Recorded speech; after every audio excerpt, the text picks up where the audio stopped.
press start.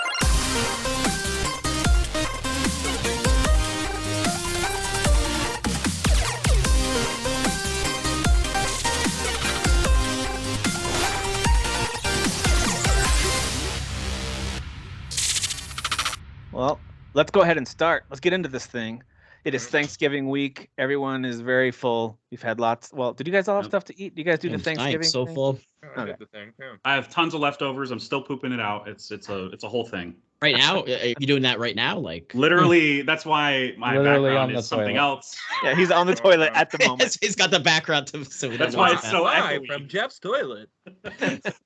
It's Saturday night. You guys do the turkey sandwiches too, like for the following day lunch kind of thing? Is that? I used to, yeah. Yeah. I did one of those today, and it was fantastic. It's fantastic. Delicious. I also like a nice plate of leftovers too. Like it's always the best the day of Oh, yeah. course, but like you heat up a nice plate of leftovers, it's just full of all the turkey and potatoes and green beans and gravy and all the stuff, and just heat that up. And some people like their food separate. When it comes to Thanksgiving food, I want it. I don't necessarily want to mix it together like a stew, but I do like a little bit on every bite. Like I like to I get like it all touching. Yeah. give me some stuffing, some potatoes, some turkey, dip it in the gravy. Beautiful. It's beautiful. But yeah, it has been a busy week here at the Nestor household, but we've got our whole crew here. We're going to make our predictions for Game Awards, who we think is going to win. We did our nominee predictions, and Jeff won that one by the hair of his chinny chin chin against Mr. Kyle. And Dan and I were not good at those predictions. We'll see how we do this time, though. With our heart, we went with our heart. Yeah, we care. We care about things. And so.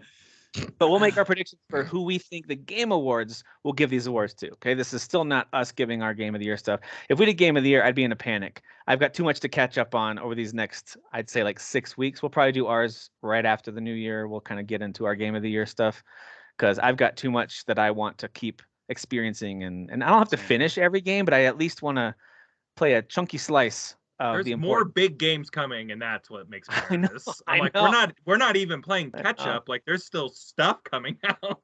I know. Yeah, next week there's 3 games that I care about. Same, yeah. We're I think a lot of us are getting these 3 games. Callisto Protocol dodged Kyle's delay bullet. So yeah, it just was. I mean, impervious if they to all would of have my delayed delay that powers. game, they would have been the biggest idiots ever because clearly they had a marketing budget of $1 gazillion. Yeah, Because they really every did. time I go on YouTube, it's Callisto Protocol, new trailer. Callisto They do like Protocol, 20-minute behind the dev scene, documentaries that are Yeah. really good too. Like, every 5 seconds. they have those Yeah, shots that they released on Twitter or wherever a couple days But ago of like the actors compared to the Unreal model, and it's like it's shockingly similar. Like it's like holy crap. You have to like really stare at Yeah. the characters' like eyebrows, and you can see the difference. the internet's that actually against this game now, though, because they Yeah. put deaths behind paywalls. So Which they did. We all hate this game. Everybody. I love You gotta no, love the just- headlines, right? You gotta love headlines. Just Baggerty, that's it. God damn Every it. God every damn it. To be episode, fair, though? Is it every episode? to be fair, while I don't like the thought of like if you just look at it at face value, you're like, really, you're gonna put that behind behind a paywall? You should just give it to us for free. But and this, I know I'm sticking up for them, but I've done my little bit of research. If you listen to, yeah, I did. I took a look into it. If you listen to the developers, they even said that this was a selling point of the game, that they were purposely making as many like it's a part of the game. It's not just some like little add-on thing that like The Witcher will do add-ons for free, and that's totally cool. But this is like a selling point to the game. It's like asking Mortal Kombat developers to give fatalities away for free. Could they do it? Have they done it in the past? Yes, but they only give old ones away for free. If it's a new fatality, they charge you part of the DLC. That's all they're doing here with this. It's the same thing. So I didn't get real mad I about actually it. didn't know that Mortal Kombat did that. That sounds crappy. Well, but but it's technically attached to the. Well, I think that's what They I. give you see, new That's what I thought. characters with new Yeah. fatalities. Well, that's or the trickery of villains. the words, right? Is that they're saying it's like behind a paywall, but it's like no, it's new death animations attached part to of- new enemies, right? Part of like you're not just paying for the death animations. It's just a package it's part deal of a package of stuff. with well, that the makes DLC. more sense then. Yeah. Yeah, Well, that's all. and there are supposed to be like if you really think that you're going to be missing these like 5 death animations, there's like hundreds of death animations in this game. You're not starving for it. You know who is going to miss it is people in Japan. They're all going to miss all of them. Yeah, they're going to miss all of them. Wah, wah, wah, Yeah. wah. All right, well, let's get into our predictions for the Game Awards, and then we'll talk about a couple new games that we've been playing. So I'm going to share my screen with you guys here. Okay. Give me 1 second. Wait, where is it? Let me know when you can see this. There. Yep. Is it full screen-ish?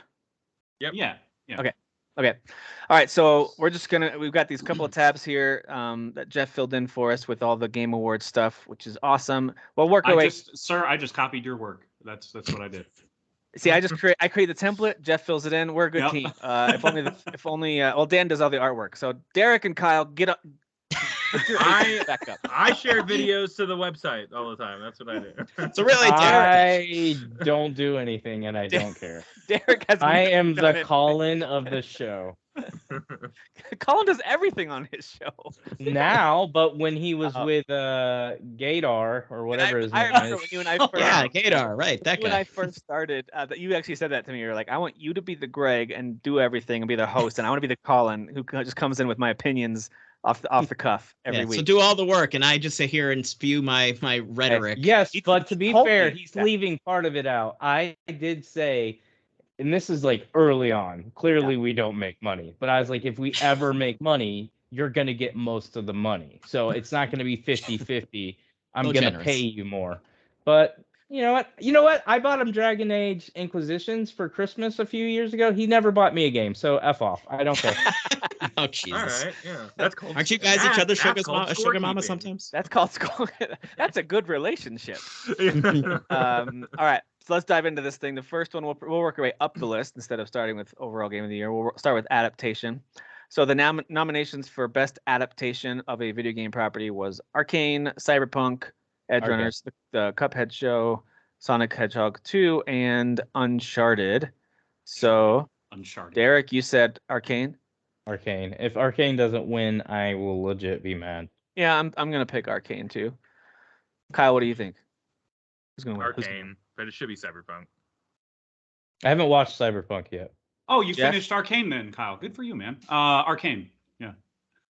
You didn't finish. No, it. I didn't, and that's my point. So. It's on you. It's on Oh, you. you lost Finish it. interest in it. Yeah, That's sad. yeah, I couldn't get That's into fair. it.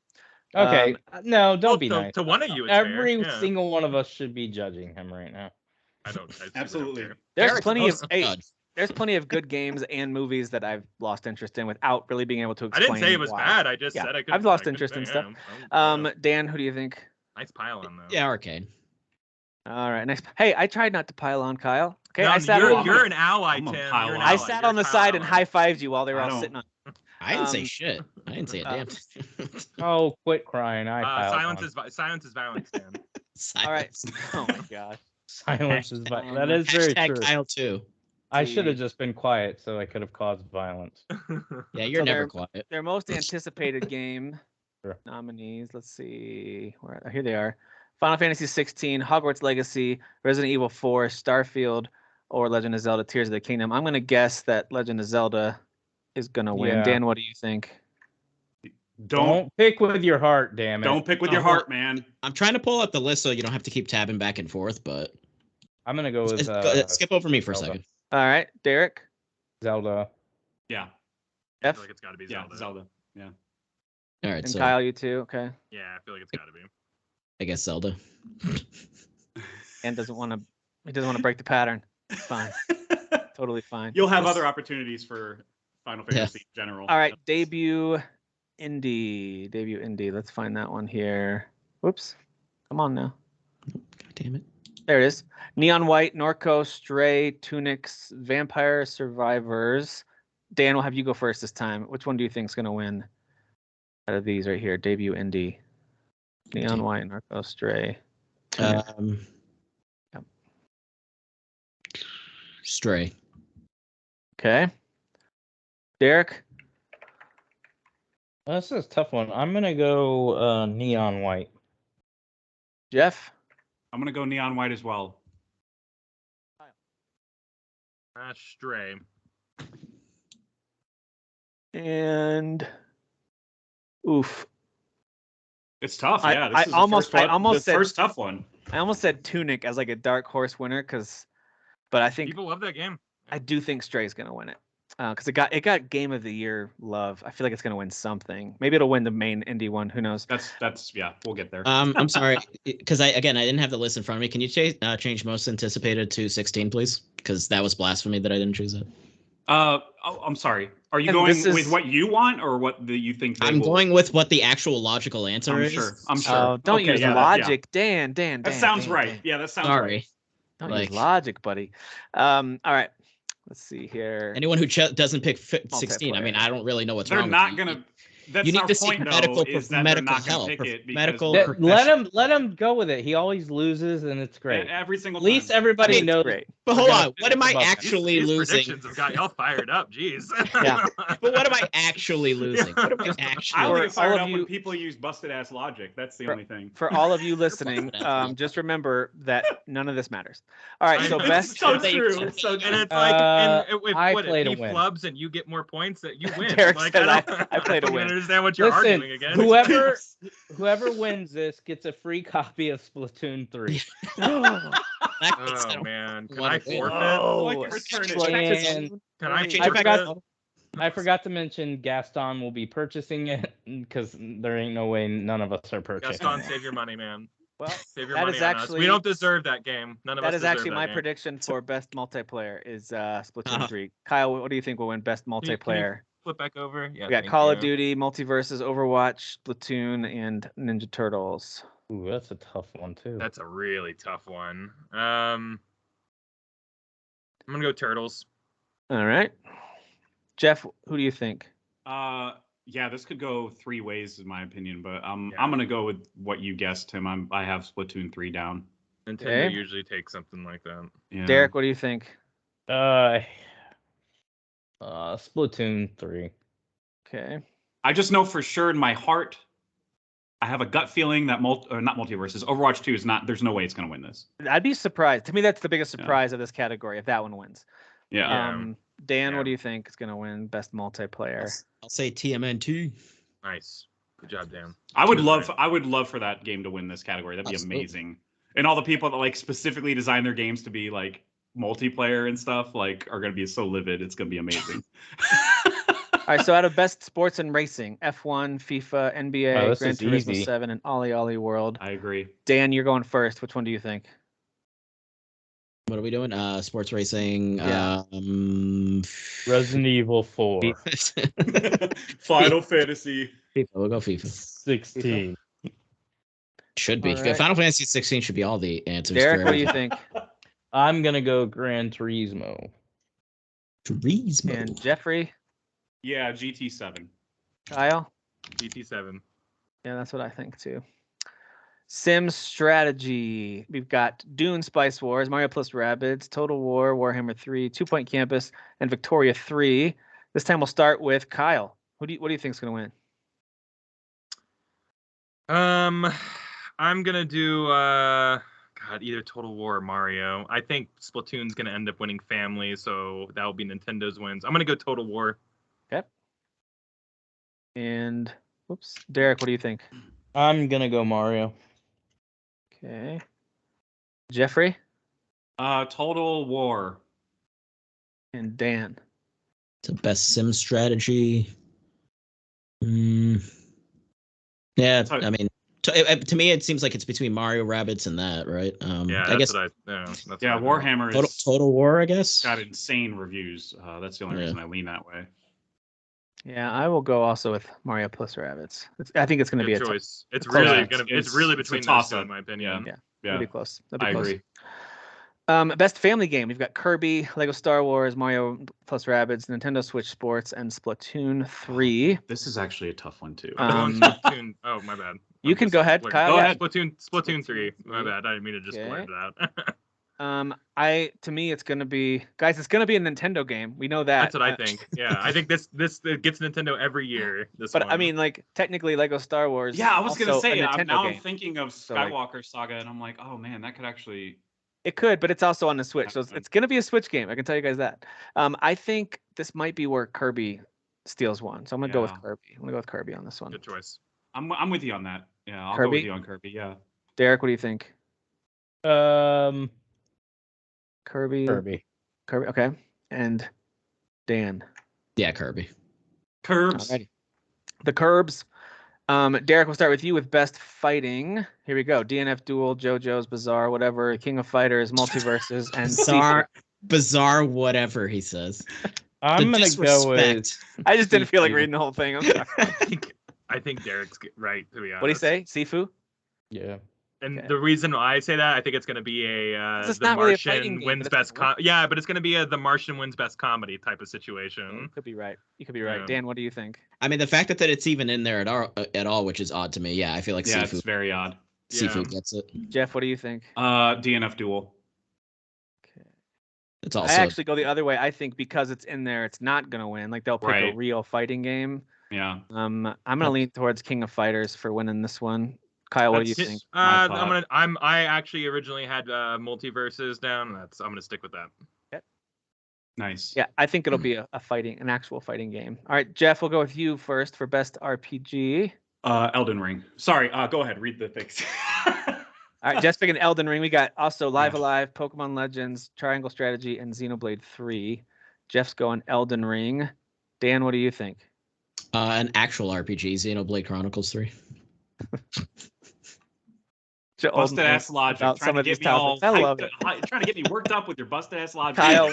Kyle, what do you get me all worked up? I gotta be honest. I think that they go Xenoblade Chronicles 3. I think it got nominated for too many things, and it's got to win something, and this is probably it. I actually am with you guys. I think Xenoblade will win this one. Derek, what do you think? Well, here's the thing. I want to say Xenoblade Chronicles 3, but I think it's going to be Elden Ring because you think God of War is going to win. God of War is going to win Game of the Year, so they're going to give. Interesting. Elden Ring. I think the other way around. I think Elden Ring's going to win Game of the Year, which we'll get to. I think God of War is going to win their action adventure, and I think Tim and I are on the same wavelength on this one. Because they can win all. They can win all of them. So they can. Yeah. What would be hilarious is if Elden Ring won nothing. Not a single thing. That's not hilarious. Did you see how Jeff? It's a little funny. Jeff, I am a soul-born boy. It's a little funny. Jeff Keighley himself when he revealed that game. It's going to win something. Yeah, it is. It'll be like best Elden Ring category. This just came out overnight. Although Jeff Keighley probably hasn't even beat the game. Like he probably is one of the writers that's like, we need an easy mode for this game. I love both games. That's a really good impersonation. Can you do that again? I didn't. Can you? That was best perfect. Action adventure. We've got Ragnarok, Horizon, Plague Tale, Stray, or Tunic. Jeff, what do you think is gonna win? God of War Ragnarok. I guess he's not boy in the game anymore. I agree. I think that's the one that's gonna win. Derek, what do you think is gonna win? Same for me. Kyle, Dan. Boy. All right, we all think God of War is going to win that one. Best action game is between Bayonetta 3, Call of Duty, Neon White, Sifu, and Ninja Turtles. Bayonetta 3 for me. Okay. For you or for them? For me. For you? Okay. All right. Okay. All right. Okay. Kyle, what do you think? Can you go back to it? So we got Bayonetta, Call of Duty, Neon White, Sifu, TMNT. It's a tough one. It's hard to know what they'll pick. I don't feel good about this one at all. Other than Modern Warfare did not review, as good as maybe some other, even though it's selling like bang gangbusters. I just don't think it's that. It's got to either be Sifu or Bayonetta 3. It could be TMNT. I don't know. Yeah. I'm gonna go Bayonetta 3. It's a review darling. So let's do this. It's on the Switch. Sifu on mine. Bayonetta 3. Yeah, this is where I think Sifu will win. Yep. I think Sifu's going to win that one. Jeff says Sifu as well. Dan, what do you think? I'm thinking Bayonetta. Okay. All right, VR, AR. Dan, will go with you first. This is a guess for me. I have no idea. After the Fall, Among Us, Bone Lab, Moss Book 2, or Red Matter 2? I mean, can one of the answers be Who Gives a Fuck? Or Sure. It can be. No. You probably will win too. You know what? I'll just go with Moss because I know the first one was cute and people liked it. I was gonna say that's the logic I'm going with too. Is that Moss reviewed the first one really well, so that's my pick because I really liked the first Moss game. I actually played a good chunk of that game. It's really fun. Like it's a charming little platform. Also, I think I looked up the reviews of the other ones, and Moss and Among Us seem to be the only ones that reviewed really well. The rest are That's strange because Bone Lab is considered like one of the maybe it was the original Bone Labs game though. Maybe I'm thinking about a different game that studio did. But yeah, whatever their first game was is considered the best VR game to ever come out. But I think this might be a sequel to that or another one by that studio because like that game came out a long time ago. So I wouldn't know why they were having. So which one do you think, Kyle? I got no clue. I'm gonna say After the Fall because that's one I recognize. Okay. All right, After the Fall. Derek, what do you think is gonna win? Moss. And Jeff, what do you think? Moss. Alrighty. Innovation and accessibility. Jeff, we'll start with you on this one. Let's see, where are we at? There it is. As Dusk Falls, Ragnarok, Last of Us Part 1, The Quarry, Return to Monkey Island. Ragnarok. I just hadn't seen that many accessibility options before. Like I just was kind of blown away, honestly. I'm gonna go with Last of Us Part 1. That was a big thing that they added to that. So I'm gonna pick that one. Dan, what do you think? Sorry, which category are we in? Innovation and accessibility. We got As Dusk Falls, Ragnarok, Last of Us, Quarry, or Monkey Island. God of War. Okay. Also, speaking of somebody that played Monkey Island, I don't really know what accessibility options they were thinking of when they nominated this. Like, it's not that many. Like, okay, all right. So that was really weird. I don't know. Derek, what do you think? Last of Us. And I Kyle? mean, they did a video about it, so it has. That was what I was thinking too.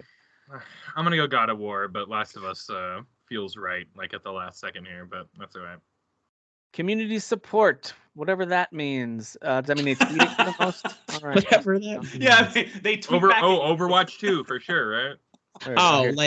Like just it means the community, like supporting each other, yeah, like what has the best community, right? And just like communication with your fans, like it's probably a combination of things. So not Fortnite. Apex Legends, Destiny 2, Final Fantasy 14, Fortnite, and No Man's Sky. I'm gonna pick No Man's Sky for this one.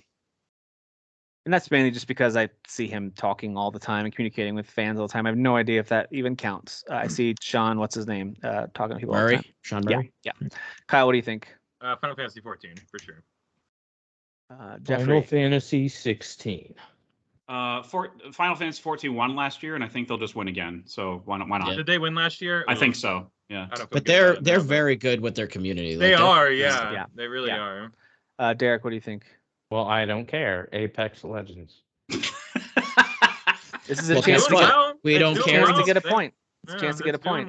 Dan, what do you think? 14. Yeah, I'll say 14. If there's a Final Fantasy game as a nominee, Dan's going to pick that one. It kind of doesn't matter. Not if it's Strangers of Paradise. Even if it's not logical, but that's all right. That's okay though. Not if it's Stranger of Paradise. Best mobile game. Final Fantasy 16. Best mobile game. We've got Apex Legends, Diablo Immortal, Genshin Impact, Marvel Snap, and Tower of Fantasy. I'm going Marvel Snap on this one just because that's the only one I've really played. So, all right, I just know that like the culture fun, around that, it boomed overnight. Everyone was like, "It did." People love that game. Dude. It's a fun little Hearthstone like. I think it's really fun. Kyle or Jeff, what do you think? Yeah, Marvel Snap. I'll go with that just for review's sake. I'm gonna go Diablo. Yep, Diablo could making a bunch of money, man. It's making a lot of money. They still are making a lot of money, man. Yeah. The haters are loud, but that game is very successful. Dan, what do you think? I think Genshin last year was also best mobile. I'm gonna go with Genshin just because for some reason that damn game keeps creeping in and winning things. Sure does. I mean, sure does. My daughter still plays it. She loves it. Yep. Yeah. Best indie game. This is not debut indie. It's just indie game. So it could be either. It could be a new one, or they've made a lot of them. Who knows? Cult of the Lamb, Neon White, Sifu, Stray, or Tunic. Dan, which one's gonna win? I'll say Stray. Stray rhymes with gay. Eric, is that your pick too? It does. It actually does. You're not wrong. The gay cat. What do you think, Jeff? Yeah, this one is the one I think Stray is gonna win. Okay, Kyle. Need to see I'm him gonna again? go. What's Yeah, going it's on, either like, Sifu? Stray or Sifu for me. I don't want to double vote Stray. Yeah, just put me down for Stray. At least I'll guarantee me at least 1 point. And I'm gonna go Sifu because I think for you, man. I think Stray's gonna win the debut one, and then something else will win the main one. But I have no idea, man. Yeah, no, I think you're right for sure. We're just guessing, people. None of us have an uncle that worked for Jeff Keighley. And there's no betting odds on this, at least not yet. Maybe closer to the ceremony, but yeah. So we can't really refer to anything either. Yeah, there's no over-unders or whatever. Best ongoing game. Let's see. Is that the same as like community support? Yeah, I think it's I think this is the same list as last year, if I'm not mistaken. It's like because it's still going. Apex, yeah, Destiny exactly. 2, Final Fantasy 14, Fortnite, and Genshin Impact. So this was the one that Genshin won, and I was like, that's completely and utterly friggin' ridiculous, and the R word that Derek would say. I'm going Apex Legends. I'm going. I think Apex Legends is gonna win. Dan, you think 14 is gonna win that one? Should be 14. Like. Okay, Derek, what do you think is gonna win? After the Witch Queen, I'm gonna go with Destiny 2. Okay, Jeffrey. I just guess Final Fantasy 14. I don't really know, just because people still play it. Literally save Square Enix. Like 14. Genshin Impact. 14 for me. Final Fantasy 14. Shit out of here. Games for Impact. So Derek, I'm gonna have you go first because I know this one means the most to you. He cries. He cried at all this games. Actually, is this the hashtag Me Too category? What is this? We have no idea. So you go with. You know what? Let's look it up. Hang on. Let's go. Okay, let's look it up. What's the definition? Games for. Tell me if you see it. Where is it? Where's Impact? I want to see a picture of Derek. Just pop up. First row. Top corner. Top right. Just a picture. All right. So it's for a thought-provoking game with a pro-social meaning or message. Yeah, it's hashtag Me Too. That answered your question? Okay. All right. So Me Too.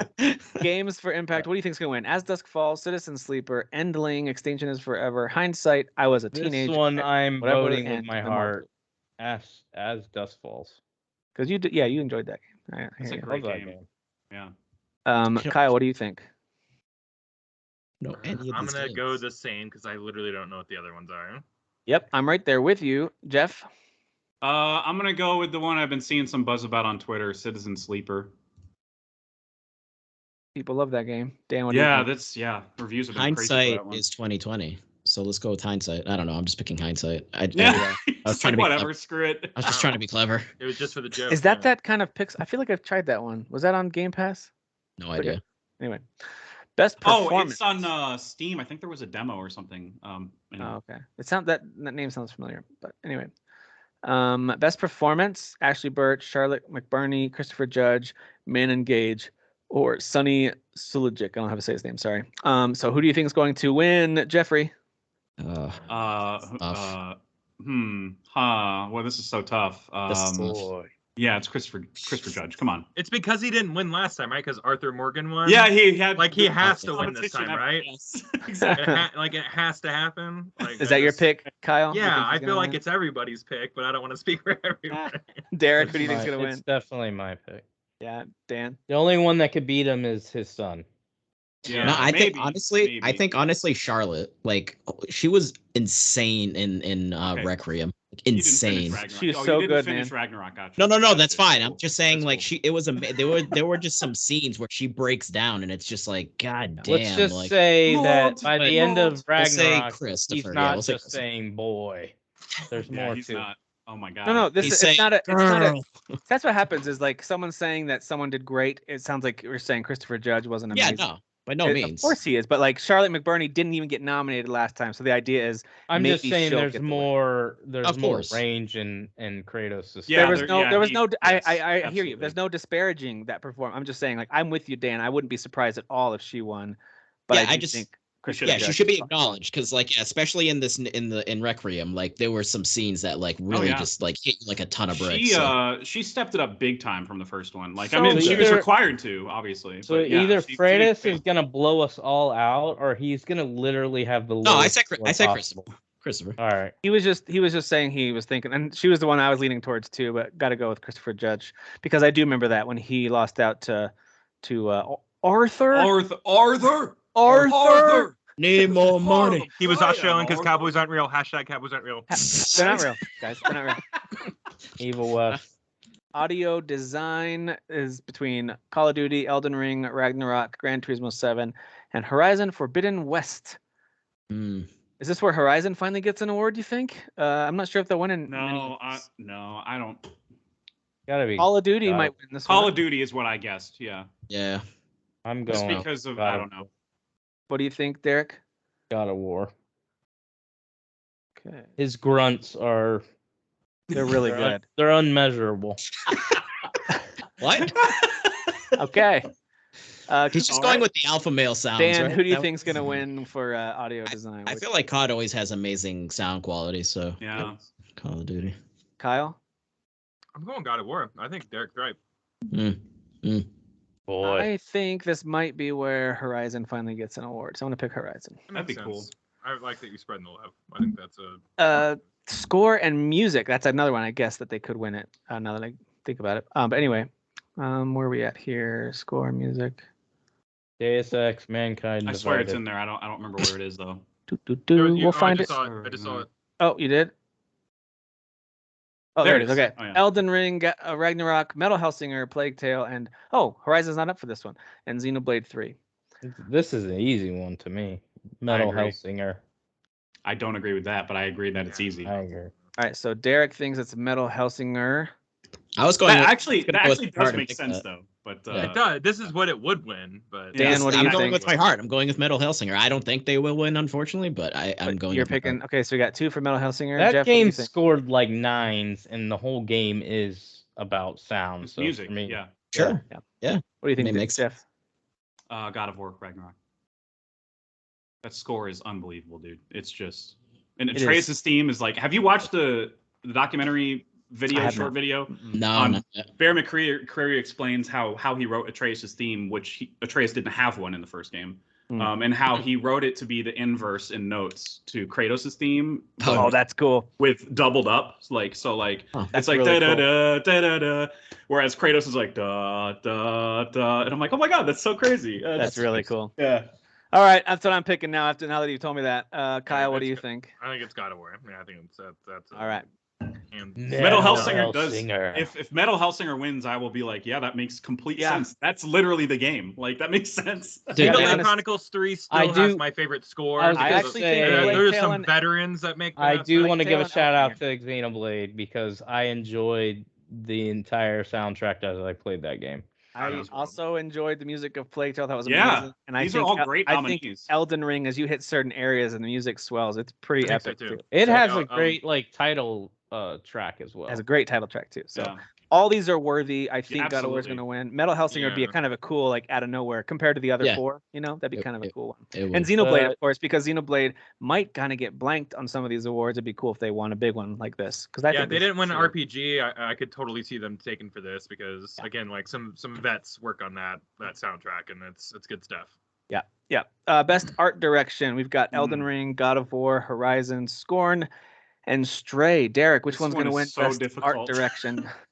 I mean, I think if Scorn was an 8 or a 9 game, it wins. I'm gonna go. What was the? So it's art direction, outstanding creative and/or technical achievement in artistic design and animation is the description. Animation. I'm just gonna go Elden Ring because I'm still convinced God of War is gonna win most of the awards. So Derek says Elden Ring. Kyle. Either Elden Ring or God of War for me. I'm gonna go Elden Ring. I think everyone always talks about the way that the bosses look and stuff like that in these types of games, and I think it's gonna end up winning. Amazingly designed, that's for sure. Dan, what do you think? Yeah, I mean, Elden Ring makes sense. There's so many bosses in there too, right? And it's like, so much uniqueness in there, right? I just remember thinking about like the topography and stuff like that of the world. And it's like it's just laid out unlike any other game ever of its type. So. Yeah. Jeff, what do you think? I'm going with the odd duck. I'm going with Scorn. You'll probably win, to be honest. I really think that's a really good choice. I had that too. So I'm gonna go with Skyrim. It's just like, why else would it be nominated unless it's got a chance to win? You know what I mean? Because it's such a weird choice. It's the thing that jumps out at you. Elden Ring makes complete sense, though. I'm torn between the two. Honestly. So does God of War. I mean, God of War has amazing art design. It's so that's crazy. True. That's true. Same with I would argue that Horizon actually really stepped up their game, and their art direction is mind blowing. Robot dinosaurs are always cool, and they've never. So what we're saying is Stray should win. Stray should totally win. Now that we talked about praise about all of them, Stray's gonna win. I liked Stray a lot, but I think it's getting a little bit. It's weird how much love it's getting. Is all I'm saying. I don't know why it's in so many categories. It's gonna win. It's because it's gonna win at least one of them. Just because. Listen, it's a cool game, but I'm like, why is it nominated so much? But whatever. Yeah, I agree. It's a pony show. It is a pony show. It kind of is. It's literally a pony. They show ponies. They literally take a pony break. If there's a pony there this year, they should have best pony, and it's just 4 ponies. So why is Elden Ring even a nominee in best narrative? I asked that last week. They talk about it at length on Easy Allies, and hey, listen, it's a valid question. I think I can understand the reasoning for it. It's not one of my favorite narratives of the year, but I understand with all the lore that's there. They have a very intriguing narrative. Is it my favorite of the year? No, it's just not. There's just so many games that do it better. I'm gonna go A Plague's Tale. Nice. Kyle, what do you think? God of War. Jeff, what do you think? I think it picks up all the technicals. God of War kind of wrecked me, so I'm gonna go with that one for sure. And I know that's kind of personal, but the story's been getting praised too, so I'm not crazy for that. Yep. Well, I think it's better than the 2018 God of War because of the narrative. Yeah, I agree. Actually, yeah, the character moments are way more subtle in the 2018 one, and in this one, it's like, yeah, dude, it's just so special. Yeah, I'll go with Ragnarok. I'm gonna go with The Plague Tale on this one. Change me to Ragnarok. Oh, all right. Dude, well, I just too many. I'll stand alone. Stand alone. Everybody went in for that. Everyone, dude, I delivered so much pizza to songs like that. Everybody loved that one the best of all the Prince of Persia games. So Tim delivers alone. I did deliver alone. That's Warrior Within, and people hated that. Deliver alone. Thank you, Dan, for recognizing, for seeing me. I do think for game direction, that's God of War Ragnarok. The other nominees are here we go: Elden Ring, God of War, Horizon, Immortality, and Stray. So I think God of War is going to win for game direction. As I'm still not at the end. I'm like 20 hours in and just loving it, really deep into the story, exploring a whole bunch. And every time it goes to any cinematic moment, I'm like, this looks like a real Hollywood director staged this and shot it and got the angles they needed, and like the way it sweeps around so seamlessly from game. Like I'm like, this is one of the best directed games ever made. That's just my thought. What do you guys think? Kyle, what do you think is going to win this one? Yeah, God of War. What do you think? Did you say me? Yeah. So I think game direction and game of the year are going to be different winners. So do I. So I think Elden Ring wins this one. That's what I think. Direction, huh? Okay. Mm-hmm. All right. People love that director. Yeah, they do. That's true. He's one of the best in the biz. To how people talk about him. So. Dan, what do you think? I think Jeff's logic is sound. Horizon Forbidden West, though, I feel like I don't know. This may end up happening. Yeah, totally. But I mean, if 2017 all over again, just like the first one did, man. Yeah. But like this one especially was such a bump up compared to Zero Dawn. Like it was like in every way. Yeah. If Horizon could have landed at the end of last year, it probably would have won a lot more. Like it would have, at least for me personally, as I looked back. Not that 2021 was bad. It's just I think that one would have been towards the top for me. I think Horizon wins something, and we all just have a blind spot in one of our choices. Yeah. But like, it does not win anything that like it probably should. I don't know, so Dan, you said Elden Ring for that one? Yeah, I think that sounds like good logic. All right, so we'll go across the list here for Game of the Year, which is between Elden Ring, God of War, Horizon, Plague Tale, Stray, and no, it's just Elden Ring or God of War. I mean, if anybody Stray. I chose Stray. It's definitely Stray. Dan, actually, you know what? Metal Hellsinger. Metal Why is Definitely Stray in there? Like that doesn't don't even know. make Because sense. every year they have to have an indie darling in there. Remember last year It Takes Two won. So like this is this Oh, year's yeah, It that's Takes true. Two, you know. I like- mean, yeah, but last year I didn't get- have the. Yeah, but you're right. That is true. They did it last year. I get your logic, but I don't know. Maybe I'm biased. I would think Tunic's the better game, but that's just I me. would have picked a different. Sifu got nominated Dude, for why not Neon Sifu? White, You Neon know? White, Yeah. Sifu's better. Neon White's Ton better. of Like there's better several. games. Yeah, there's a lot of Ton of games that are better. Yep. I agree. Yeah. But it is what it is. Dan, what's going to win Game of the Year? God of Boy. Dad of Boy, Eric, I think what's you going to mean. win Game of the Year? Yeah, God it's of- gotta God be of God of War. War. Jeff, what's going to win Game of the Year? God of War, Ragnarok. Ragamuffin? Kyle, what's going to win Game of the Year? I think Elden Ring wins. Well, I'm with you. Oh. I think Elden Ring wins. Wouldn't Game bat of an the Year. eye. Would not bat an eye. I'd like to hear why you I've had a guys couple think eyes. Elden Ring will win. Because I think that the way that the industry was talking about Elden Ring was very loud and very specific and very lots of this is the new Breath of the Wild, yada yada or whatever. And then and while God of War is reviewing really, really well, Mhm. and in that industry, I saw a lot of it's just a sequel too, you know, Gotcha, like where gotcha. Elden Ring's an new IP or quote unquote new IP, a new idea or whatever. I feel, and this is just what I feel. I don't know, you know, just No, I like your answer because for me I'm the opposite, and that is I was and also by the way this is personally my take on it too, but like for me I ended up picking God of War because I felt like 2018 God of War won Game of the Year, correct? Yeah. It did. I feel yeah. like this game's better than that one, so I'm like, how do you not beat I it agree. since you improved? I don't care if the whole it's just a sequel thing. I know that's not your personal take, Kyle. I not don't at all. get that logic at all. If you make a amazing game even better, like Yeah.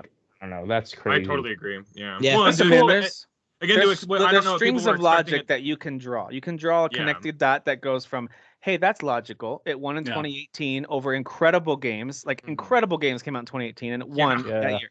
So I Stiff see what you're competition, saying. yeah. On the other hand, you can make another string of logic to say Elden Ring, by many people, definitely not by all, is considered to be a once in a generation game that Mhm. came Yeah. out just like Legend of Zelda. Well, So it that doesn't matter terminology what thrown else around a comes lot. out. And so God of War, while it's amazing and it steps up every aspect, the 2018 one had the advantage of being mind-blowingly new. We had no idea what was going to hit us when God of War 2018 came out. With this one, we knew what to expect. It delivered and exceeded, which is amazing. So that's why I think there's a I'm just gonna chance say Elden- what Jeff said, and I'm gonna Uh-oh. say it. Just wait till you play the end. Just wait, see. Play Oh, the I end. mean, yeah. If you're telling me to choose my game, This it's is not me No, Elden picking I what Ring. the know. Game I'm Awards not. I'm is. not Yeah. arguing with any of you. This is Yeah. coming from a guy that wants Elden Ring to win it all. I want Elden Yeah, Ring. to sure, win it. sure. I'm just saying objectively, I'm going. Just wait till you play the end, because And I'll I- just talk about it now, real quick, because I wanted to give my impressions of God of War.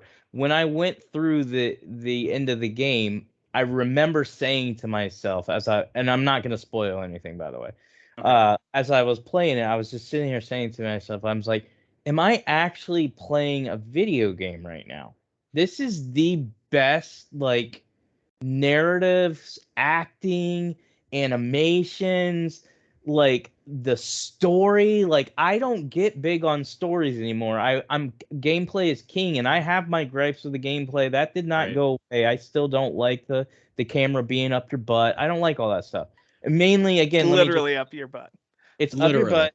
And again, my And around the only corner. issue with it is more during Nice. boss fights, not Nice. regular fights. Regular enemies are fine.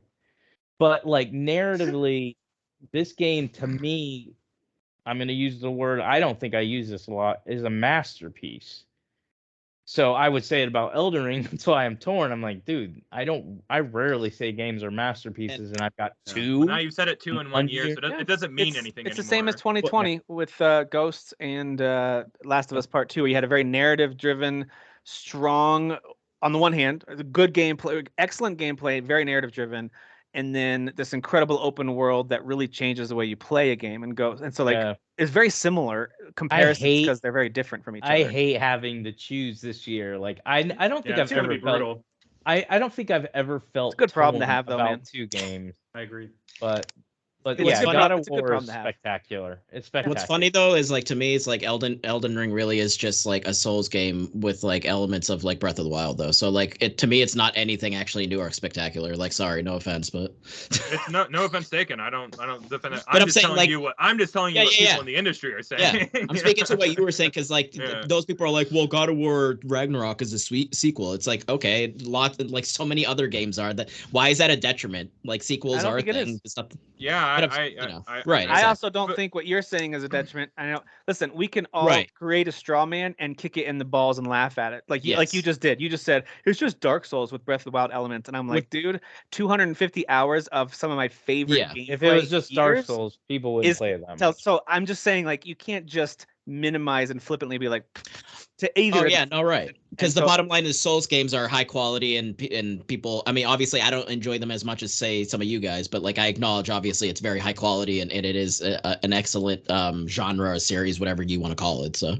Yeah, but to your defense, Dan, the reason I stopped Elden Ring was because it was so familiar to Dar. I was like, oh, this is the same old problems I'm having with the old, not problems, but like limitations on my end that I'm arriving with that particular game series and what. Yeah, and if you're used to playing it with friends and your friends aren't playing it either, that's going to be a part. Like if that's where your fun is, and you're not playing, they're not online or they're not into it anymore. Yeah. Were there 100 levels higher than you, or? Sure. Yeah, that'll do it. Number on it. Yep, that'll do it. But I truly think it's like Jeff said earlier. I wouldn't bat an eye if either of those games won. I would bat an eye if Stray won. My eye would fall out. Yeah. Seriously, I would never watch a Game Award show. Yeah, we'll never talk about them again if Stray wins. This is what like the split vote will happen that Jeff always talks about, and then Horizon wins out of nowhere. You're like, this is the one it wins, Horizon Game of the Year, because everybody split the vote on God of War and kind of like last year when It Takes Two won. I think all of us were like. What? Yeah. Even Jeff and I were like, we really like this game, but no. It's a fun game. It's really, really good, but what? I never played it. I had so much fun with it. We beat it. It's a game of the year. Great. But it wasn't even in my top 5. Like it was like number 6 or something. Didn't they give Overwatch Game of the Year though too? They did that year, yeah. They just versus like Doom and stuff, which was great. Oh yeah. We just figured it out. Stray is winning. This is bullshit. There we go. They gave it to Fable 2 one year as well, so you know. I would be. I'd be not at all surprised and very happy if either Elden Ring or God of War won. I think those are the ones expected. It's their If something like a Plague Tale wins, I'll actually be kind of thrilled. Like, sweet. Sure. Like, how did like that's not my personal number one game, but how cool for a game like that to get that recognition. Like I would be very excited if that makes sense. Same with Horizon, because I'm like, Horizon's been kind of just forgotten and brushed to the side. Like we kind of just did like, it's just more of that. It's like at the top 5 of it's almost all of our lists. Like I mean, it's nothing to sleep on, man. Yeah. And then Xenoblade, which I don't have any personal experience with, but I would also be like, wow, how cool for that game to win. Like I'd be shocked if that won. Yeah. Stray's the only one that if it won, I'd be like, what? Yeah, exactly. I played that game start to finish and enjoyed it. It's a solid 8 out of 10 at best. It's a solid honorable mention. Dude, yeah. I don't even know if it'll be in my top 10, and I finished that game. Super cool world though. Definitely very cool. Like it's like, hey, what a cool thing. Like build on that or make the next thing. But anyway, we don't have to dig into that right now. We can talk about that later. All right, guys, let's jump into stuff we're playing. Derek, you talked about finishing up God of War already. I'm also deeper into it, like I just mentioned, with story and also exploring a lot more. It's just a lot of fun doing that. Man, game. The exploring is so gratifying in that game. Exploring is good. The dog sleds control a little funky, but doesn't matter. Still fun, still cool. I like when they kind of point their noses towards where you need to go. I thought that was a cool little touch. But there are times when I'm about to hit the wall and they just kind of like turn and then like your thing goes around. I'm like, yeah, no, I'm a God of War. I can do that. I can steer sleds however I want. Shut up. I think one of my kids said something like that looked dumb, and I was like, you look dumb. You're not in the family anymore. And then you were like, boy. You click the sticks inwards and you were like, bah. I will say that one of the enemies that annoys the crap out of me, it's like those lava like circles that you find, and then the enemy, the Draugr holes or whatever. Draugr pits. Yeah. The enemy that comes out, looks like a really weak, stupid enemy with 2 axes, and he's kind of but he's like super strong, and he like talking about the hell enemies. Yeah, the hell ones. Yeah. I'm just saying, like, it looks like essentially like a trooper. You should be able to swing your axe through 2 times and he's dead, but he's super tough. So that always makes me feel dumb. Like, especially the first time I fought one and it killed me pretty easily because it caught me on fire and my health just like disappeared. And I was like, huh, I'm the god of war. I've killed Zeus, and that killed me. That right there. You're old. You're getting old. You know? Yeah, it's pretty embarrassing. That was beard, it's a Logan problem. It's like the Logan thing where he can't heal as well. Yeah. Yep.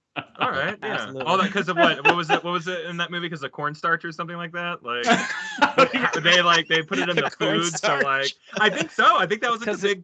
It disintegrated everyone's mutations or whatever. I just watched it recently. It was something. Oh, okay. So processed sugars or yeah, it was all the processed. Yeah. Do you remember what I'm talking about, Dan? All right. Yeah. See, they should have gone vegan. That's why Logan should have been vegan. This is why gluten's a problem, you guys. Gluten's a problem. That's why you eat quinoa all the time. So yeah, super loving that game. But there's a couple new games that came out. First, want to get our thoughts on Evil West. Derek, you got that as your background. You've been playing that a little bit. What do you think about Evil West? Oh, there it is behind. It's two cowboys tonight. How evil is it, Derek? Yeah, how evil? I think it's honestly surprisingly better than I thought it would be, and I had high hopes for it. I thought it looked like, for me, it looked like a Gears game. Now, I didn't sit there and watch every trailer and stuff because I already knew I wanted it. And so I had pre-ordered it a couple months ago. So I thought it was more of like a Gear style game, like set in the West. But it's more of a melee fighter with a little bit of, I mean, you definitely use your guns and you unlock more guns and things like that. But it encourages you to fight. So it's a beat 'em up with some good upgrades and like I said, you definitely have weapons at your disposal. I also like how it almost feels like Bulletstorm.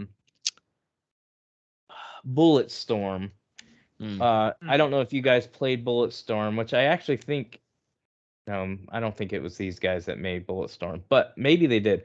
But they use the arena a lot. So you fight a lot of enemies in an arena, and then they have like things all around the arenas that you can kick them into, and they'll insta die. Oh, and so that's like Bulletstorm, that part. Yeah. Okay. Yeah, I see what you're saying. So it's kind of like Bulletstorm as far as lots of explosions. yeah, that's cool. Yeah. I like that. A little booby traps. A lot of explosions. They did the Shadow Warrior games. Yes. I knew they did Shadow Warrior, but I was thinking they did not do the Bulletstorm. No. Okay. I don't know what that studio does anymore.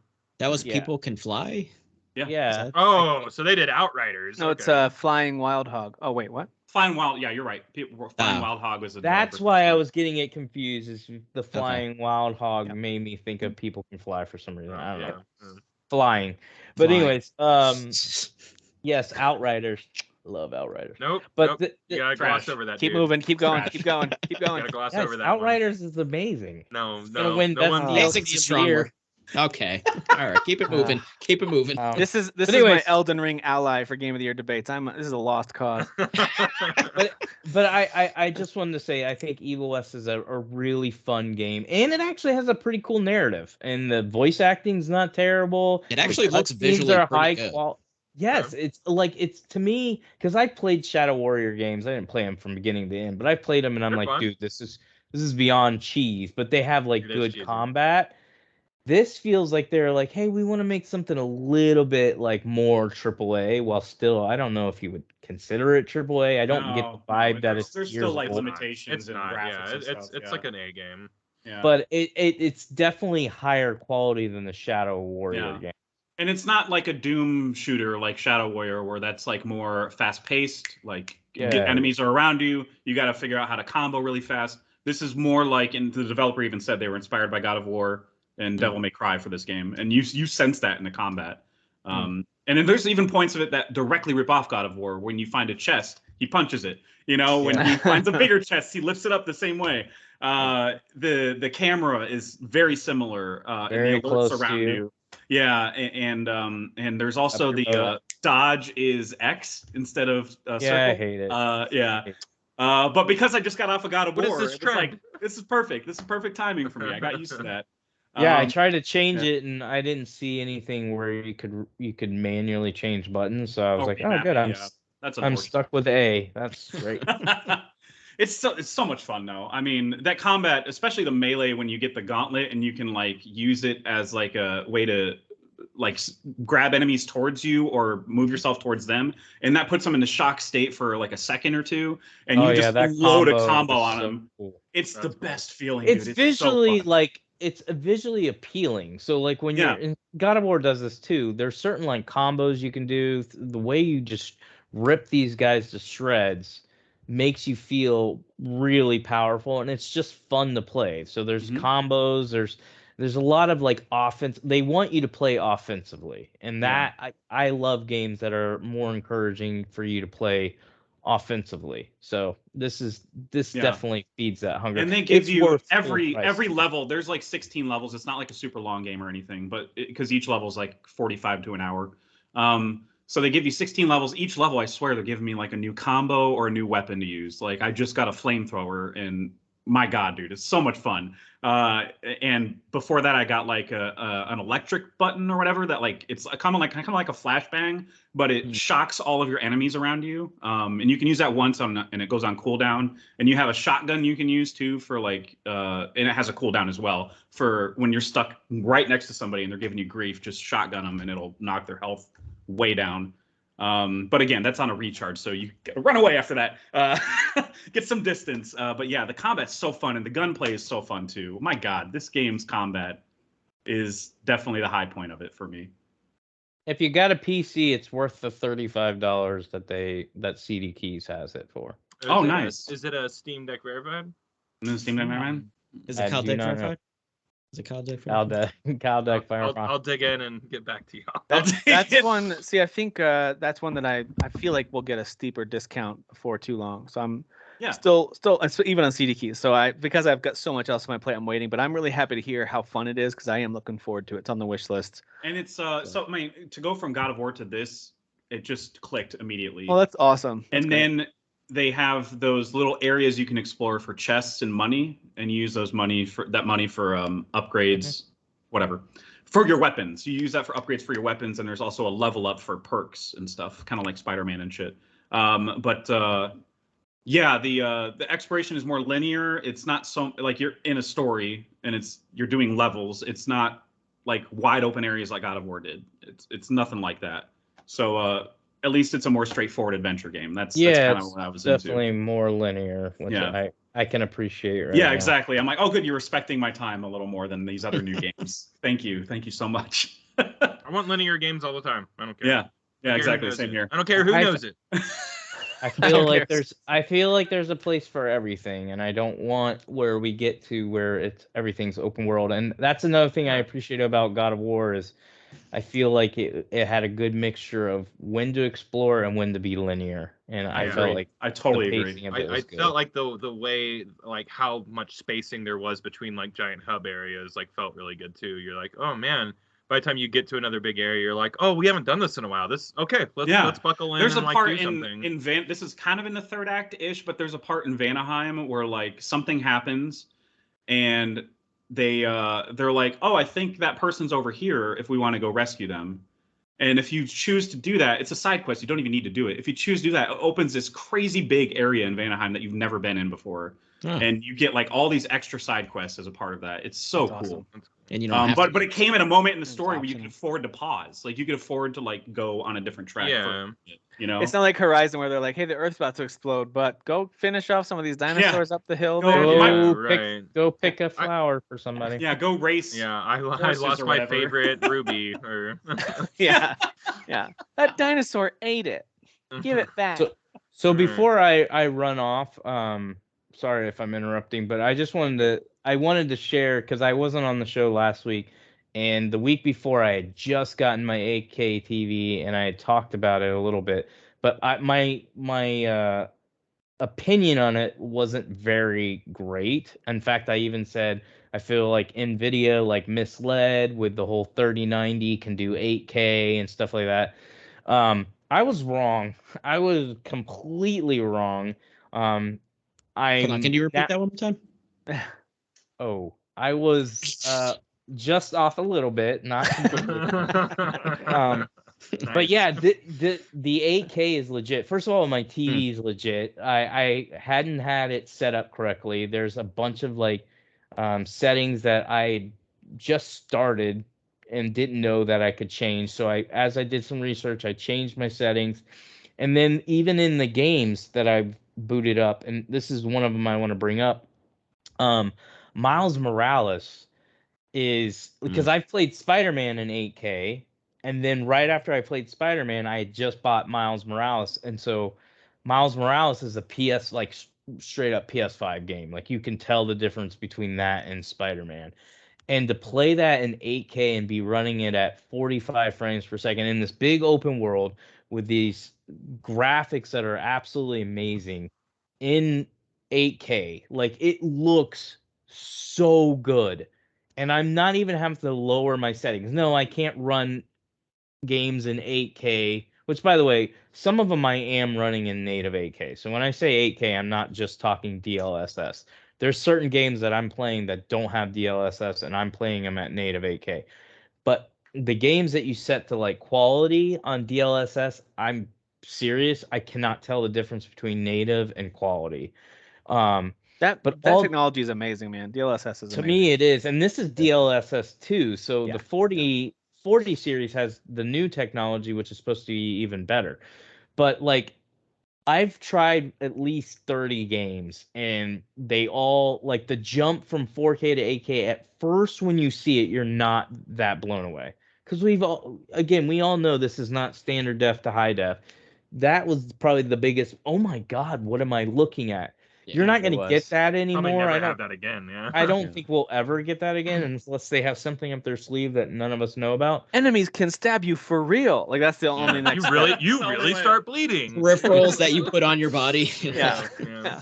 But I can say as I've played more and more, and I switched because I've got my OLED 4K still set up right next to it. As I switch back and forth, 8K is definitely like seeing Red Dead Redemption 2 in high settings at 8K. I was like, this is unreal. Like, I really wish you guys could all come over to my house because you would be like, okay, Derek's not just overhyping this because he's got it and we don't. Like, I was literally like about ready to take my TV back. I was like, I cannot believe I bought this, and 8K is just not that spectacular. And now I was sitting there, I stopped sharing with you guys because I didn't want to bombard you. But I was sharing with Jesse and Rob, and I was like, I apologize that I'm so excited because I'm updating them on every game. They're like, don't apologize. We get it. We're excited for you. But I was just like, this game looks like this. This game, I feel like I'm in the world. So 8K is way more legit than I had initially said it was. Games like Miles Morales, Evil West looks amazing in 8K. I can't wait for God of War Ragnarok. Like, I can only imagine what that, because I can go and play that on my PS5 and be like, this is a really good looking game while I'm playing other games in 8K. I can only imagine what that one's gonna look like. And I did I finished my playthrough of God of War 2018. I finished it in 8K. I played like the last 3 hours of it. Absolutely amazing. So anyways, that's 8K awesome. Is legit. I love it. It kind of excited me to get back into gaming with that. And that's where I'm going to play Need for Speed. Everything's going to be bought on PC that I can buy, except Sonic Frontier. That game does not matter. You don't need to play that in 8K. No, you need 8K, Sonic. You know, 8Ks for that Sonic game, okay? for that rain. 8K speed. 8K speed. I do before I log off. I'm sorry, and then you guys get the rest of the show, and you can bash me and all that. Yes. I just want to give some. We have never done that. No, never. I want to give some impressions of Star Ocean. Did you play some? Yeah, I'm 4 hours in. So I think of 8K and beautiful game. Like, yeah, I can't wait to hear about this. That's why I wanted to drop that because I'm playing Star Ocean on PS5. I am not. Let us have it. Okay. I did not buy it on PC because I hear it's really garbage on PC. Like that port's really probably bad. Is. It probably is. No, I was reading the reviews earlier because it's on sale and it runs like garbage apparently. That's actually why I bought it. So I bought it on PS5. I bought that one in King of Fighter 15 on PS5. I had $20 in rewards and they were both on sale and I was like, all right, I'm gonna buy them. So King of Fighter, by the way, fun fighter, but there's not a lot to it. Like story mode, I beat it in like 10 minutes. It's not that great. Oh. But I want to talk about Star Oceans because I'm not a Star Ocean fanboy. In fact, this is my first one that I think I bought. And the reason I bought it is because I watched a little bit of the gameplay and I was like, this looks fun. And then I heard the story's not bad, but the character, like, first of all, I gotta talk about the main character, right? The main character is literally why I almost didn't even want to play the game at all. Like, who made this character and went, okay, I think this guy can sell our game just with his hair, like, right? Now, listen, I'm not trying to be offensive at all, right? But doesn't he kind of look like? Doesn't he kind of look like he has the mullet, right? But like Down syndrome. Like he looks like he's like Down syndrome with a mullet. Like I'm not trying to be rude, but like cocky too, so it doesn't match. I'm like, and the way he talks is so terrible. Like I can't stand him. I want to punch him, dude. I want to punch him. I want to punch him so hard. You are a beta. No, you heard it here. Dan wants to punch people with Down syndrome. That's what I heard. That's exactly what I heard. That's what I heard. That's what I heard. I just want to say that section there. Star Oceans, to me, again, visually not stunning. Voice acting not stunning or brave. The character designs pretty cheesy. In fact, I was sitting here playing this. I'm like, I literally said this to myself. Again, you got to remember, I just finished God of War. I started Evil West. I'm like, why am I playing this game? Like, why did I buy this? This is so stupid. But that being said, I absolutely like this game. Like, it's a fun game. I'm 4 hours in. I want to keep playing it. I'm enjoying the world. I really like the combat. You're flying all over the place. Like, you have this like a jetpack or something, right? Yeah, it's like this like device on your back or whatever that can overheat, so you cannot spam it. But it basically launches you into enemies, and then you can go straight into your combos and your attacks, and you can go in the menu system and set up your combos. You can change your attacks, all that stuff. There's a lot of customization when it comes to combat, and obviously your characters have upgrades as far as armor, weapons, all that stuff. The other thing that I think is a positive is it's a 30 to 40 hour campaign. So it's not an 80-hour campaign. So I might actually see it through. I don't know. We've got 3 games coming up that are ridiculous. Yeah. And plus, I'm still playing Evil West. But I just wanted to say, I wanted to touch on it before I get off. I really think it's a fun game. I would say it's definitely worth $20. If you're a big JRPG fan, you can get away with paying $40 for this game, which is what it's $48 right now on PS5. I got it for basically $35 when you add in my rewards. But it's worth it to me. Like, I didn't buy it and go, like, King of Fighters, I'll admit, I was like, especially when I saw on Black Friday a hard copy is $20 and I paid $40 for it, but it came with the first team pass, which is cool. It's got 6 characters, but the actual like game isn't like, there's not like a lot. It's not like a Mortal Kombat story. That's what I was hoping it would have. A cool story. It's just I wish that was standard in all fighting games, to be honest. It's very. They've done such a good job with that. Cheesy story. Lots of characters though. I don't even have all the team passes. There's another team pass. There's 36 characters in this game. There's a ton of characters. If you're a hardcore fighter, this is a great game. But that's why I picked it for best fighter this year, guys. Yeah. That's why I picked it. Well, you're gonna lose. I'll tell you why you're gonna lose, because every review says it's just King of Fighters 14 upgraded visually, so you're gonna lose. But that's what people said about God of War, and you still picked that to win game of the year. Guys, I don't understand the logic. I don't understand the logic. You're wrong. Ladies and gentlemen, we got him. But anyway, Star Ocean is a good game. I think for the few guys that like the JRPGs on this show, I think it's worth it. I was gonna say Clayton in the group. He really loves Star Ocean. Like I love Till End of Time on PS2. That's the one I like the best. And then Last Hope I actually really enjoyed. I still think Till End of Time is better, but I really liked Last Hope. This one I'm just like, again, I played the demo for like a half hour. I was like, I can't stand this guy's face. I hate the sound of his voice. Like the work. It seems like about Dan this week, you guys. Well, it's just he's the main character, and I'm like, there's nothing about this guy that I like at all. I do not want you to buy this game until I hear you say, Derek, I bought a Xenoblade Chronicles 3 and I'm starting. Oh, I'm absolutely gonna buy Xenoblade 3 before I ever play this. Okay, because I want to make sure you're not like, yeah, Derek says it's pretty good, I'm gonna go buy Star Ocean. No, do not buy fucking Star Ocean. Out of spite, I'm gonna do it. Out of spite, I'm gonna do it. Yeah. Okay. Yeah. This is why I hate you. This is why I shit on you. Well, I know, Derek, you're gonna go watch a movie with the boys. Thanks for joining us for the time that you could. I appreciate it. Yeah, thanks for kicking me off, Dad. I'm sorry that my time is up now. Thanks. Hey, you can stay on as we talk about Gungrave G.O.R.E, the other game of the year. I didn't get to play that. I didn't either. I was gonna say invite your boys on the show. They're old enough, right? Yeah, have them join. They have clothes on this time, right? They'll just talk FIFA. They can talk FIFA. Eli is probably not wearing clothes right now. Yeah, let's not go down that road again. That's a callback to let's not do that one. Let's not do that one. All right, see you guys. Had fun. All right, see you guys. See you, buddy. So no one played Gungrave G.O.R.E? No, I played it. I played the first level and really didn't like it, and then I uninstalled it. It's not a small install. That's why I haven't installed it. It's like 29. So it shouldn't be on the thumbnail, is what you're saying. After I just did that, maybe not. Definitely, maybe not. Yeah, I think he's the only one who listen. Checked it out. I hear a lot about like the difficulty spikes and it just my like understanding is the first so I'm not saying that it's bad. I just have a hard time saying it's bad because I think they did achieve what they were setting out to achieve. I think they were trying to do a PS2 type game. Yeah. It's just it's not kind of fun looks like it for came me. out on PS2. Well, you know, but that doesn't always feel good. You know what I mean? Like I don't know how many times for me right now. I don't know how many times people go back and actually play a PS2 game, and there are some hardcore purists out there who are like, that is the golden age of.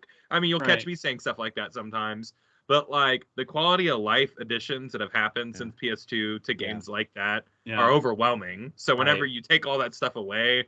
And it's rigid animations and rigid this, which I don't know if this is what this is, you know, but like it's got some rigid animations for sure, but it's mostly in the combat is where I feel limited, like I'm playing a PS2 game. Limited, it's just stiff, absolutely. And then like my understanding was I beat the first level. It's basically like a training level. It's throwing everything at you that you have in your arsenal to try to utilize that. And I beat the boss at the end. And then I already decided I wasn't feeling it. And I'm just not going to bother anymore for the time being, at least. I don't know if I'll go back to it. Probably not. But I was reading reviews and stuff, and like there were comments in the YouTube comments and stuff that were like, level 1 I could beat, and then as soon as I get to level 2, it's the difficulty spike. That's exactly the difficulty spike they were talking about. Is like immediately after the training wheels are off, it gets impossible, even if you're on easy mode or whatever. Which is how the old games used to be, but like that's not how we play games now. Like where it's unfortunate. Like, it's just I mean Gungrave.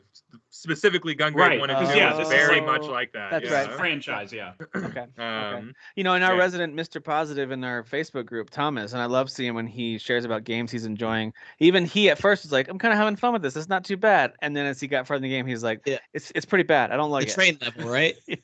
That's the thing that most reviews bring up, that stupid level, that train level. So I saw. So I want to give I actually want to really just give a shout out. I haven't mentioned it, and I don't know why I haven't yet. So Thomas and Jackie, literally almost like since the beginning of me streaming, they're like in there with me like every stream. Wow. I appreciate the shit out of them. They're fantastic. Awesome. They're there. They're hanging really out. Good people.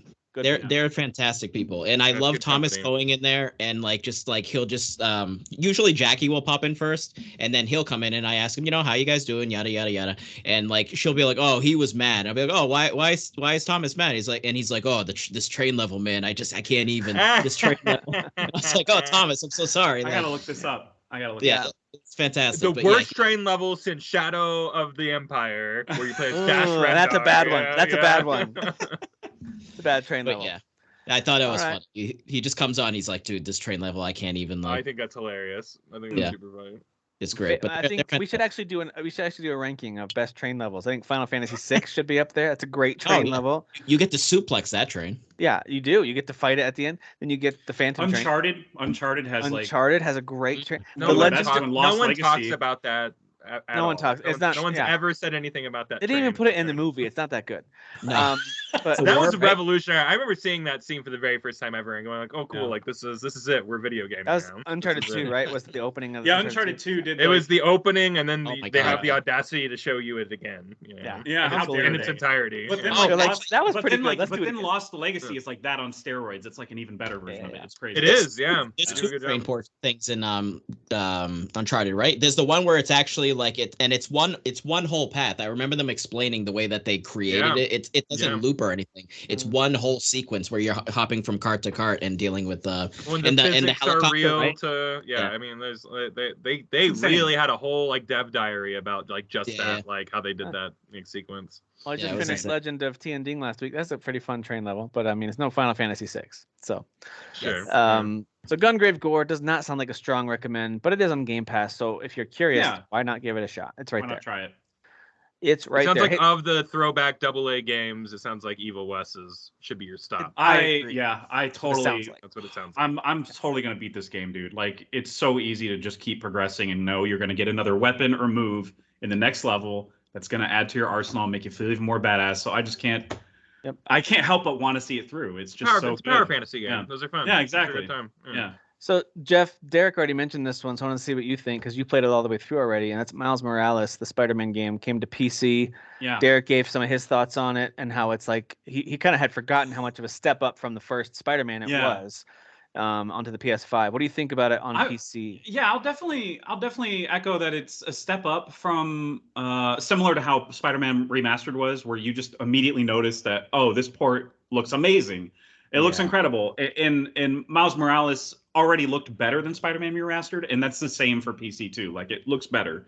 But I did encounter more glitches on this one than I did on the Spider-Man Remastered, and they were funny ones. It was like floating head shit, and there was a part where I was doing all of the Uncle Aaron, Prowler. I was doing all of his little recordings, and after every time that Miles would finish talking and the scene would end, I would hear an air horn. Like, what the hell is that? Like that. It was so weird, and it happened again later in like the final mission where it's like this big emotional moment, or it's supposed to be where we've all played and beat the game, where Miles has fallen down and the community is around him, and as the scene is ending, I hear, and I'm like, what the hell? It's such a weird glitch. It's Horn Man. It's their greatest adversary. It's Horn Man. It's a bird. It's an Easter egg. It's just an Easter egg. That's all. A great classic bit from Brian Regan where he talks about borrowing a car from a friend with the short in the horn, but his friend didn't tell him until he's like in bumper to bumper traffic, and he's just going just honking at everybody. He's like, sorry everybody, sorry. Anyway, but I recommend. I mean, it's obviously it's still great because it's Miles Morales, and we know that game played well on PS5, so it still plays well on PC, and it's just one of the best. Well, and I can't believe how much effort they put in that story and how good it was, considering it was just a quote unquote side piece. It's just a side piece video game. You know what I mean? Like, but it's a great one to play at Christmas time too. So it's perfect timing because it's good Christmas vibes. Yeah. It made me just want to play it annually, honestly, because it's like a 10-hour game if you explore everything. So it just made me want to play it Legacy, again. right? Like a little bit in that Lost Legacy realm. Absolutely. Yeah. What a fun game. I love the Spider-Man games, man. I cannot wait for Spider-Man 2. I'm so hyped for that game. And I'm so glad that they gave us a solo. Venom, I know, man. Even if it's a shorter game, I'm so glad they gave us this Miles Morales ahead of it, so we don't have to do as much. His mom finding out and all this stuff. We don't have to do as much of the we did that origin. The groundwork is there for both of those characters. Which again, great Christmas vibes, because that whole scene in like in their apartment, and like it just feels like such a real like actual. And this is when Finn comes over for the first time. He hasn't seen her in months.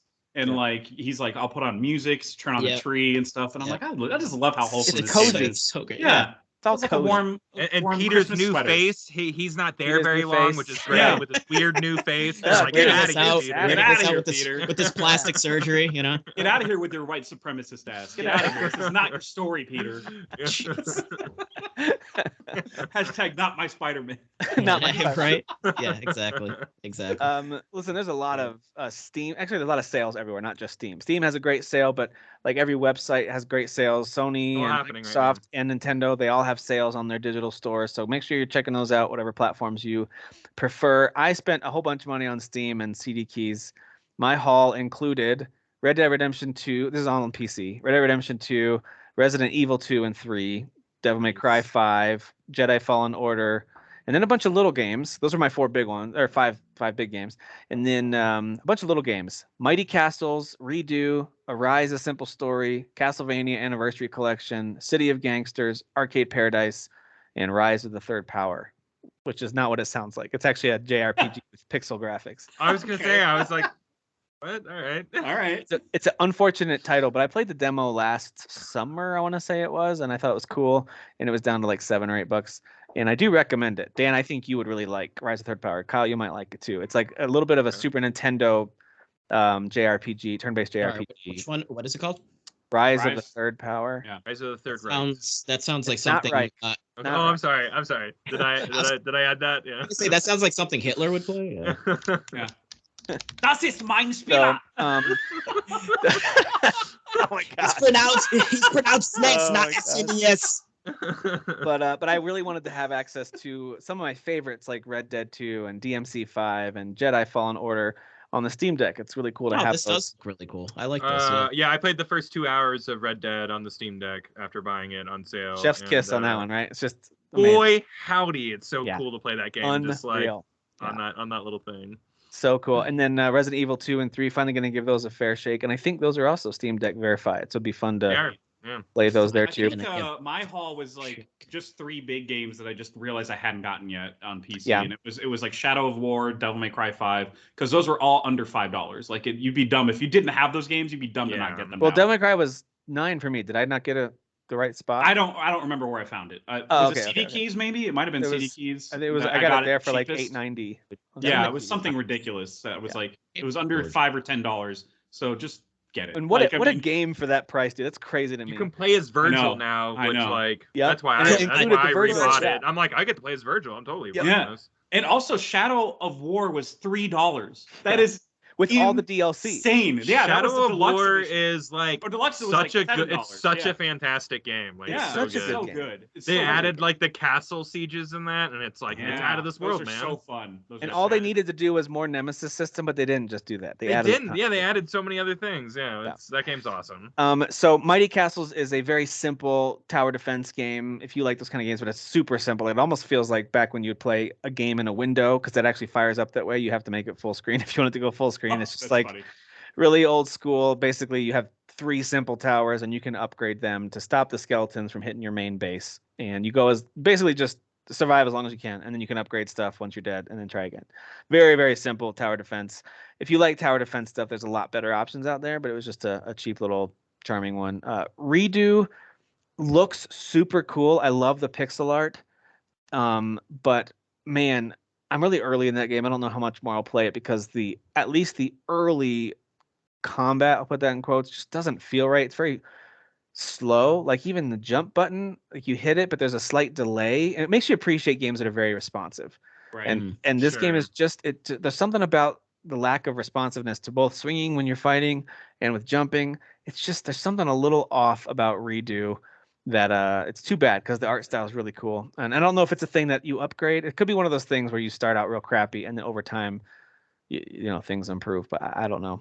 So that one's just okay. Arise: A Simple Story. I feel like that's a Jeff game. Did you ever play that game? Yeah, I brought it up in the Game of the Year discussions whenever the year that was. What a cool game. I'm so hooked on this one. I'm only a little bit into it, but I was like, all right, this is a game I'm going to finish because I want to know what's going to happen. It's so cool. I love the mechanic of like time basically of like having to control like what kind of like in God of War a little bit.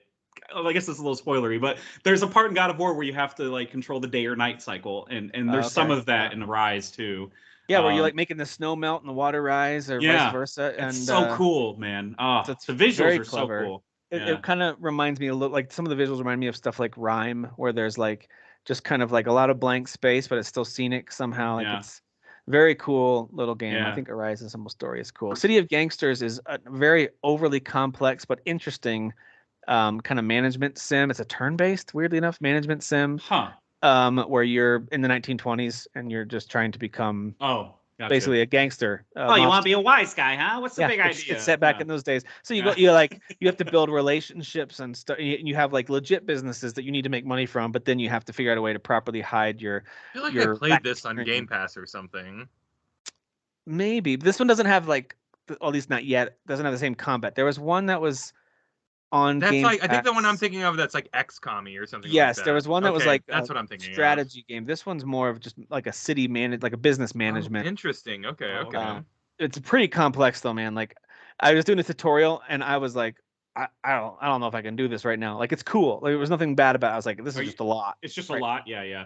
So you mentioned it being like in the 20s. That means it's during Prohibition and you're trying to. Okay. Yeah. Gotcha. And the idea is like you start, your uncle's training you, like as you arrive, your uncle's kind of like bringing you up to speed. He's kind of getting you, helping you get your feet on the ground. And he's got some barrels, or he's got some crates of beer from when it was legal. He's like, I don't know what we're going to do with it. So the idea is that you kind of start selling it and building relationships. Yeah. And then you're going to start, doing all kinds of fun mobster stuff. That era is so wild. It's crazy. Anytime I hear about a movie coming up about that era, I'm like, yeah, I got to see that movie. That's like, it's just such a fascinating time. I do recommend Rise of the Third Power, though. Dan, did you look that one up to see the visuals on Rise of the Third Power? Rise of the Third Power. Yeah. I actually remember. I think I was watching like something, and then that was like a suggested video. So like now that I just saw the screenshots, I was like, oh, I've seen a couple of YouTube reviews on this. The algorithm knows that game is meant for you. That's what it is. Yeah, it did. I really like the. Listen, poorly titled. I imagine it's a translated title. It's my guess. Maybe. But from German probably. But I'm kidding. It's got it has to be. But just look at some of the screenplay. The screenshots, or even like a quick video of the gameplay. Like it is a cool like 32-bit RPG kind of a game. So so Dangan Entertainment is an indie publisher based in Japan. Okay, so it was published by a Japanese. So who the hell is Stegen Soft? Not sure. Sounds kind of German, but it does have really good reviews too. It's got good reviews on Steam too, so I think people like it. And last one I wanted to talk about was Bound by Blades. This demo, try out the demo if you want. It's a weird. The combat's very strange. It's like enemies in the middle, and then you move around to these set points around the outside. You can actively move while they're shooting at you. You can block. You have to like push a button or charge it up to shoot back at them. You have 3 kind of classes to choose between. Kind of a creative little game, Bound by Blades. But a little bit, I don't know, very low budget. So it didn't quite do it. It's funny to play a game like that while you're waiting for the TV to free up. So you can go play God of War Ragnarok, which is like the highest budget, craziest game I've ever played. And you go, as you're sitting on your computer waiting for your turn on the TV, playing something like Bound by Blades. It's not that great. Stegosoft, so Stegosaurus is play off of Stegosaurus. They are an American company. Could be run by Germans, but could be a secret cell. Deep state German. And I know Kyle and I like our sim games. We can't help it. Okay, sometimes we need to run a gas station or power wash some things. Okay? I got to simulate some chores, man. Yeah, we got to mow the lawns. That's what we have to do. And so the one that I'm playing now that I think is actually it bridges that gap between if you like simulator games, but also if you like a bunch of mini games, is Arcade Paradise, because the idea is that the artwork in the opening, by the way, looks like it's going to be almost anime with neon white style. Like it's very like stylized intro, but then it goes to a pretty bland first person view for the most of the game. It's pretty like the game itself is pretty bland at first. So you're in this really rundown laundromat, and this is kind of dirty. There's not all you can really do is pick up garbage and run laundry loads, and it's like, what? Okay, this is kind of all right. You hold A to do a thing. You're pulling gum off the stuff. You're cleaning the toilet. It's like, all right, I don't know what they want me to do here. They should have called it Laundromat Simulator. But then over time, you start to realize that your dad, who's a super controlling guy from a distance, who's making you, this young person, kind of learn your lesson and learn how to run a business and run it right. He's making you run the laundromat, but you start to realize you make a lot more money with the arcades that are in the back room. And so you start fixing those up. You start buying more. You reposition them. You eventually get to expand that room, and it'll say like video arcade, and you get neon lights added in, so you get cooler games. And you start to realize that you can play all these games. You can totally blow off doing the work if you want to, and get really poor grades on like how the laundromat's being run. And you can just play the arcade games if you want. Don't know if that means you lose eventually or not. We'll find out. But each arcade game, the more you play it and meet essentially achievements or kind of get like trophies basically in those games, it raises the popularity of that game. And so then more people play it, it'll make more money. You go and empty out the money and you can go buy more arcade cabinets. So that part I think is super fun. And it actually makes me not mind the laundromat stuff at the beginning where it's kind of like, oh, I see what they were doing. The idea is you're kind of miserable doing this crap job and you're just like, what am I going to do? And then you kind of fall in love with the idea of running an arcade. And so that sounds really cool. I like what they're doing, even though I understand if you play that opening of the game, the first hour or so, and you're like, I've held A to switch this laundry load way too many times. Like, I don't want to keep, like, I get it, but I think it becomes super fun. And the arcade games themselves are surprisingly fun little mini games. Nothing recognizable. I don't think they had licenses for anything, but some of them, like one of them is kind of Pac-Man meets Grand Theft Auto. So I don't know. There's some interesting ones that they have. So I like Arcade Paradise. This sounds like one I would jump into. Yeah, it's worth a shot. It's at least worth looking at just to kind of get an idea of what it is they're going for. Yeah, it's pretty fun. Before we talk about lots of stuff we're watching, anything else you guys are playing? I saw Sifu. Someone played Sifu a little bit more. I finally got a chance to turn that on and play with the modes that it has that are actually, more varied. So I bumped it down to whatever you call it, recruit mode, whatever the easy mode is. And you can that's okay. You're not on my level. That's all right. Bro. You can. I'm not really not. And you can turn on modifiers at that point. You can make the enemies slower and make them do less damage and stuff. Because I really just want to I want to see what happens. I want to beat the game and see all the environments because that's the coolest part of it is like the level design and stuff. So I at least was able to get past the club one, which is just awesome. Okay. Dude. The second one. That environment is dude. So the way that escalates and it's just like, am I even like, is this real life? Yeah, like, what is happening? Like, is he tripping? Yeah. Yeah. Like it would be one thing where like you'd hit a finish on one of the enemies and then the environment would suddenly change to something else. Right. Like, yes. How did they do that? That's so cool. And then that fight ended up still being a challenge because I died. I think I died twice and I aged. So like to tell you how easy it is, I'm 25 and I'm past 2 levels. So like if it were in normal, I'd be like 40 or 50. Like going into the third level. Because you're trying to die as little as possible for pretty much most of the game, so you have more room to age when you get to the end. Exactly. Like, so how it's going right now is I don't die once basically until I hit the boss, and then the boss will kill me twice or something. Gotcha.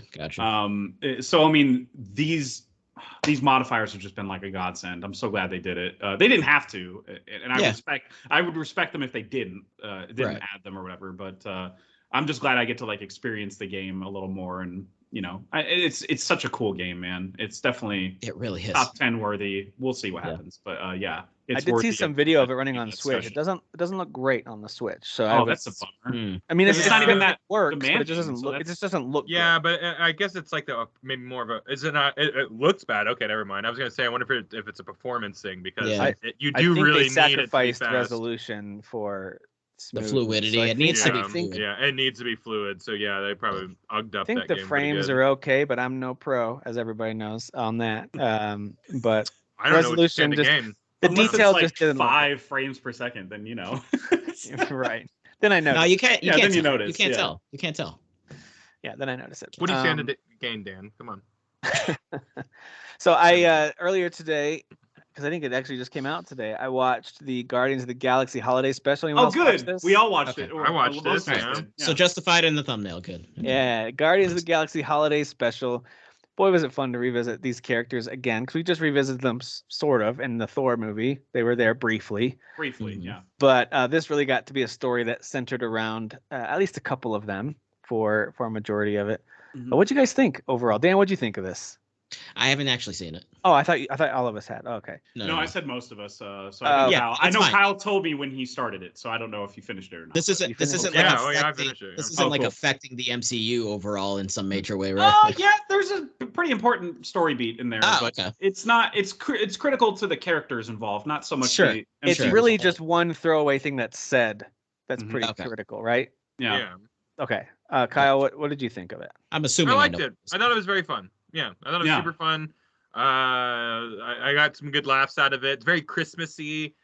Someone online, maybe it was Jon Favreau, I forget, but someone said they pulled off doing like what the Star Wars special tried to do all those years ago. But it doesn't feel like a bunch of people on cocaine wrote it. It feels like someone like competent, like James Gunn, like wrote it, and it's like a fun, like we're talking music numbers and like and action and silliness and Yuletide care and all that stuff. So like the music's really good though. Like I mean I thought the music was fun. They hired the old 97s, which is actually a Dallas band, to do the opening original song that they wrote for the special. And which is by the way, really pretty funny song at the beginning. Pretty funny song, yeah. And then because they're getting Christmas totally wrong, and Star-Lord is like, no, that's not. Nope. It's funny to see. This is not a spoiler. It's funny to see working the pole. That was Star-Lord is like the straight man in this, which I thought was funny. Like everybody else is like the funny person in this show, but he's kind of like the straight man or like the straight compass or whatever. I guess that makes... Like, is this how Christmas works? Everyone keeps on checking in with them and stuff like that. Well, it makes sense though because of like what happened previously, right? So.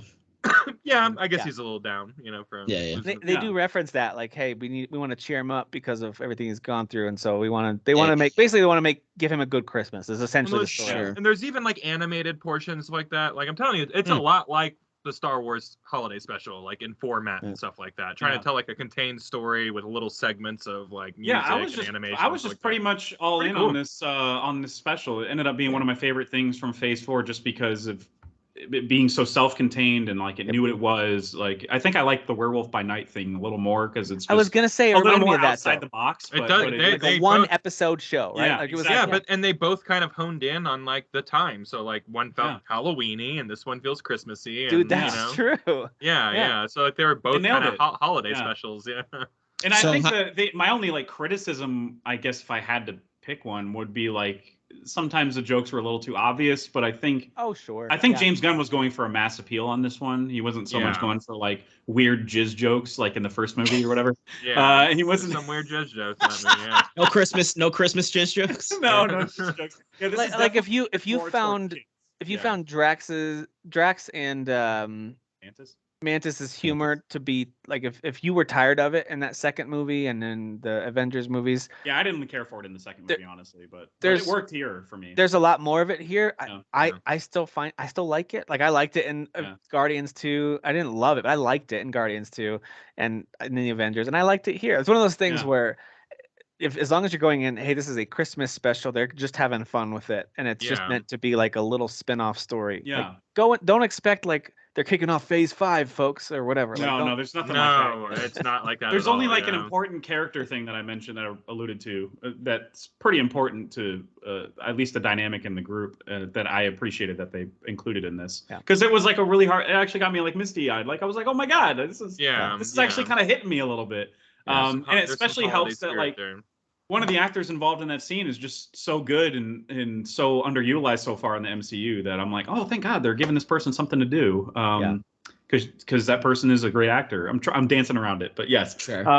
And there's also, they include a character that they have shown on screen before several times in the past Guardians movies.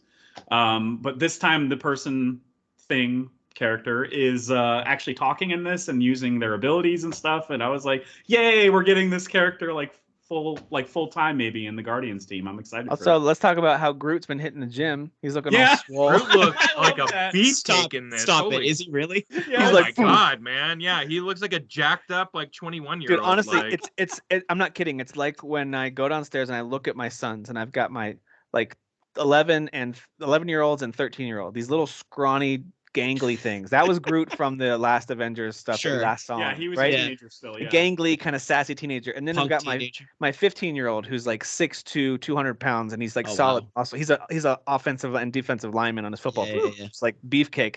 That was the difference. I was like, there's Groot now. There was Groot in the last movie. Yeah, it's like that's funny. Dude, it's quite a funny visual. So is this like a movie? Is it multiple episodes? It's 45 minutes. It's like the werewolf thing where it's gotcha. It's like a short there is a post-credit scene and it has a good meta joke in it too. I just want to throw that out there. Yeah, it was fun. Yeah. Overall, I thought it was liked good. It. Yeah, it was really fun. I liked and they also do. There's still those moments where it's like, out of everything that's happened over these last couple decades of Marvel stuff, how are people still surprised to see these superheroes or alien show? Like, how are humans on Earth unaware of? Yeah. Like, there's still those moments that hits me, but then I'm like, you know what? Who cares? This is the same thing with the Eternals thing. Like, no one know. You know what? Okay, never mind. Let's just never mind. Yeah. Suspension of disbelief. Don't think too much about some details, basically. Yeah, just let some of that go. But and I think if you guys watch the trailer, if anybody watches the trailer, you could see Kevin Bacon is in this, and it was really funny use of him, and I love that he was such a trooper for this role, because they really did have him go in certain places. I really didn't expect him to, I agree. He had to do certain things that, like, he was around Mantis a lot, and she has powers of persuasion, so like she was kind of getting him to do certain things that I was like, oh, I didn't expect Kevin Bacon to like be on board with this idea to that extent. Yeah. I mean, he's a great actor too. So he's just playing himself, and then if his real life wife Kira Sidgwick actually calls him a couple of times, which is that's funny, man. Yeah. I also, there's a visual gag that made me laugh really hard, and it's when they're taking pictures in front of the Chinese theater. And there's like a gag of Mantis, taking a picture, and then like the camera kind of zooms out, and you see Drax is beating the shit out of somebody. Well, it's the GoBot. It's the GoBot. Yeah. What a lunatic. Well, he wants to at first, and she stops him. Then later during that montage, he's just like laying into the guy. And it's just one of those comedic punches where it's just he's punching him in the face over and over, like in the same stance. It's so dumb. Yeah. I love those types of jokes though. Like, I was on the same wavelength of this thing basically the whole time. I really hope that Disney or Marvel, like, whoever keeps doing this, where it's like Hawkeye was very like holiday and like Christmassy and stuff that. Like, just give a little Christmassy thing every once in a while, and like even with like the Lego Star Wars Christmas, I think they did one like that too. They did, that was fun. And so like just like I like that they do this time of year. And they did it. Regardless of your feelings of the movie, they did it for Iron Man 3, even though that came out in the summer. But okay, whatever. But still, thanks for trying. True. That's because Shane Black loves doing Christmas. Movies that are Christmas. Yeah. So even like Nice Guys has nothing to do with Christmas, and then at the very end they're like, "Oh, Merry Christmas, by the way." I'm like, "What the hell?" Yeah, you had to get it in there. Yeah. That's actually one of my favorite jokes of that movie too. I know. I feel like he wrote it in there intentionally. I had to. Oh, absolutely. Yeah, it was a good reminder that not everything with Marvel has to move some huge narrative forward. It can just be fun, a fun time with really interesting characters, and that's kind of what this is. That they all had a really good time making this, and James Gunn was probably like, it's a very festive like show. It's a very festive 45 minutes. Like it's Christmas from start to finish, and it just so happens to have some Guardians characters. You nailed it. Fun. Yeah, I agree. I do like the ongoing joke about how much they all hate actors. I thought that was hilarious. That was so gross. Yeah, like Mantis almost throws up like an actor. Yeah. They're so fake. Yeah. Maybe, and I like that. Maybe actors aren't shitty after all. They got it in there. Nebula's takeaway at the end, like that was. Yeah, you got one of those James Gunn naughty words in a Disney movie. So we did it, everybody. We did it. Nailed it. In a Christmas special. Christmas special at that, If he had his way, he would have made at least 13 more jizz jokes, but he had to rein it in. Very adult. The 12 Days of Christmas. The 12 Jizzes of Christmas. That's good. I recommend it. I don't know about that. Yeah. It's only like 45 5 golden. So maybe 40 minutes with credits, without credits. I mean, so like it's like watching an episode of the show. It's a very quick watch, man. So, I recommend it if you like that kind of stuff. Here. One of the other big movies that came out this week that I am really looking forward to seeing, I know it's going to hit streaming for too long. It's Glass Onion. It's listen, this is a franchise I didn't know was going to be a thing. That's the Knives Out franchise, which is like apparently becoming more and more of a thing. But this Knives Out murder mystery looks so good.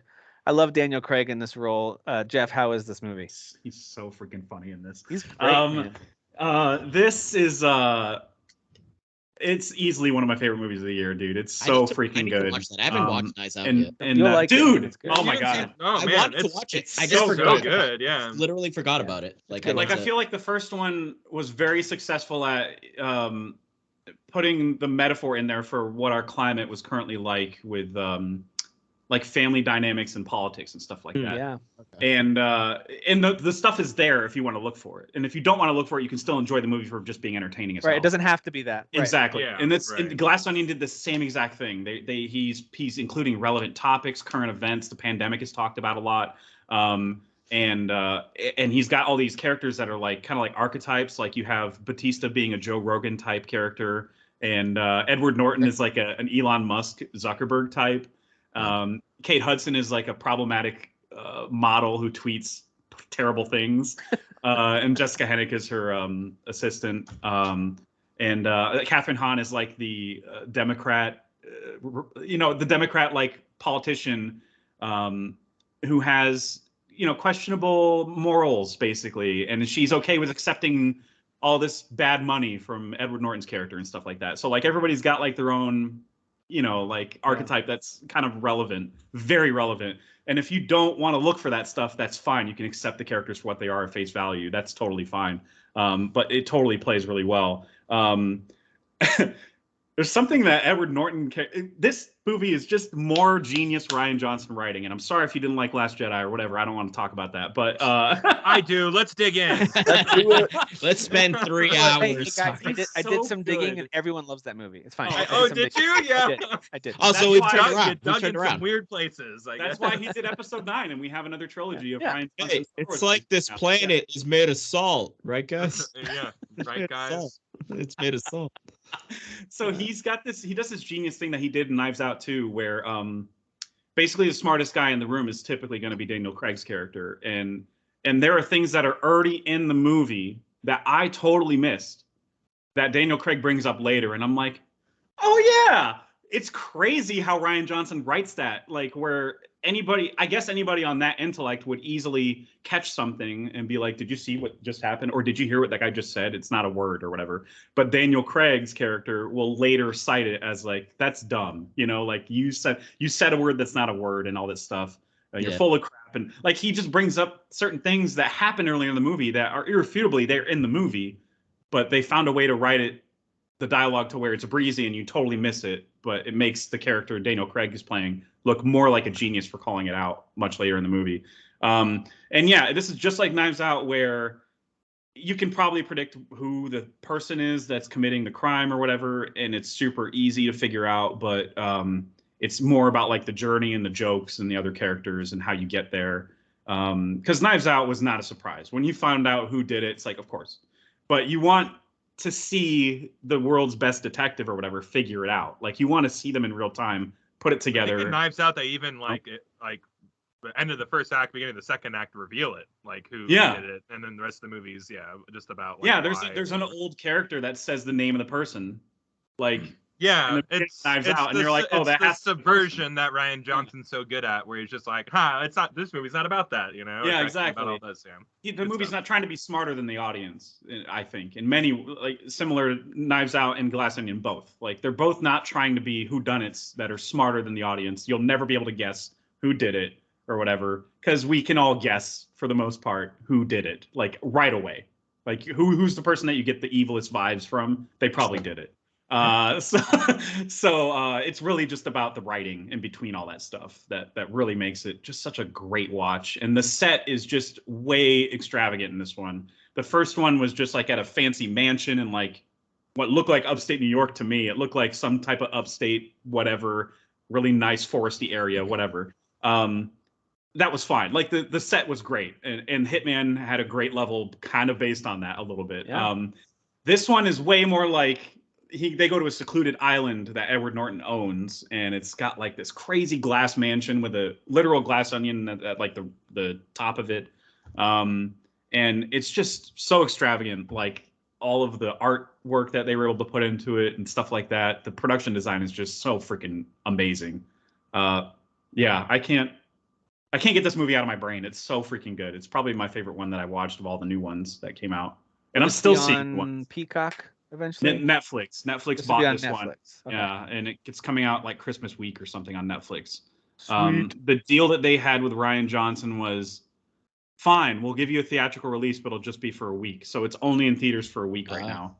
And even then, it's not all theaters. It's like just the ones that show Netflix movies, which is Cinemark, fortunately for me.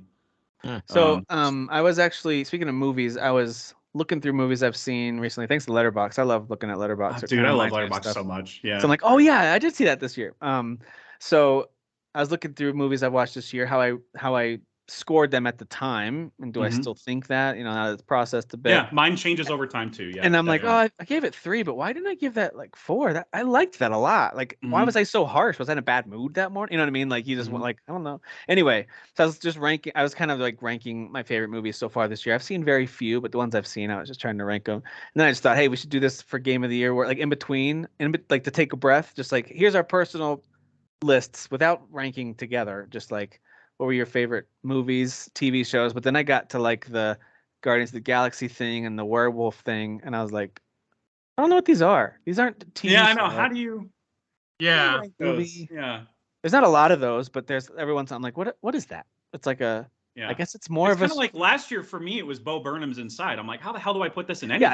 a stand-up special too. Like, that's a good point. Because that was like one of my favorite things I'd seen. Period. Like of all time. Like, and I have nowhere to account for it on lists. It's just crazy. But yeah, we should totally do like my favorite fill in the blank, whatever the thing is. My favorite movie, my favorite TV show. I love that. Whatever.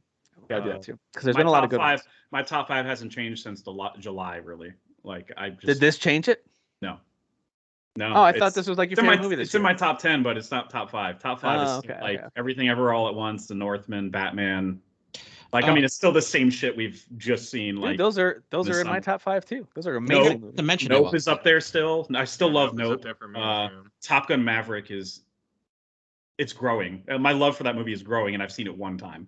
I think it's on Paramount. Tom Cruise right? does that to people, man. It's about to be. You're right. It's like in December sometime, I think. Yeah. Tom Cruise does that. You know, that movie is just sucks you in, just like Scientology. It's just like pulls you right in. That's what it is, man. I'm being pulled in by Xenu. Like, so on a technical I'm getting rid level, of all my pills tonight. on a technical level, like Top Gun is just such a freaking marvel. Like, it's crazy, dude. I mean, he puts in the effort, man. He puts in the effort. Like, Tom Cruise is a nut job, but he puts in the effort. Oh, big time, he does. Yeah. He's going to space. Seen that guy run? Come on. Yeah, I know. That guy. Yeah, he never mails it in when he's running. Like, you need to run. He's like, oh yeah, I got this. Like, listen, if I'm gonna run, no it's more. gonna need I'll at least be a 6-minute scene. It's a 6-minute scene. 6-minute running scene. Absolutely. They're like, Tom, you weren't supposed to run in this scene. Yeah, it was. Keep filming. Keep filming. You think you walk with something like this? Shut your mouth. Speaking of good movies from this year, my son and I watched, because I'd already seen it and I knew he would like it. We watched The Gray Man again. Just even more appreciation for how fun that. Yeah, that's fine. That movie is so much fun. It's a good fun one, man. Chris Evans is actually as good as Ryan Gosling is, he's fantastic. He's a good lead. He's a good hero. He's very Jason Bourne, kind of stoic. But Chris Evans just chews up every scene, and he's so fun, man. He's really good. Like, he made his belly laugh several times together. He's so good. You look like a Lloyd. Yeah. Yeah, they play well off each other, you know. So I will say, speaking of Top Gun, I guess kind of, I guess it's tangentially, whatever. It's related. Devotion. It's a movie about the Korean War. I guess they call it the Forgotten War. Kang's in this one, man. And it is about it's Jonathan Majors is in it. He's like the main. Jesse Brown is the pilot's name, the aviator's name, and then you have Glenn, whatever the hell his last name is. I can't remember his last name. But he was the Iceman in Top Gun Maverick. He had already just played a pilot earlier this year, and he's back again playing a pilot. Like the bully character? Yeah, he's like the kind of like the Iceman type. All right. Yeah, that's cool. So he's the second lead in this. Big year for him being a pilot. I know, right? It's this role requires way more range for him, because he has to play he plays the best friend of Jesse. And if it's a true story, so like if you look up any of the details, you know that it's not a happy story. So movie's so good though. Like, I mean, I would say the first like 2 acts are very tropey and war movie, like what you expect out of a war movie about pilots. And it ends up being more about them coming together as like a brotherhood, as a squadron.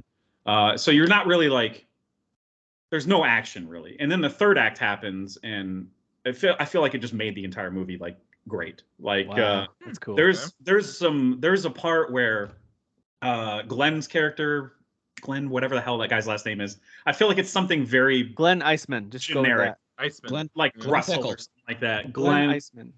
Glenn Pickle guy. That Glenn guy. Hold on. Glenn Conrad. Glenn Howerton from It's Always Sunny. Glenn Howerton. Glenn White Guy.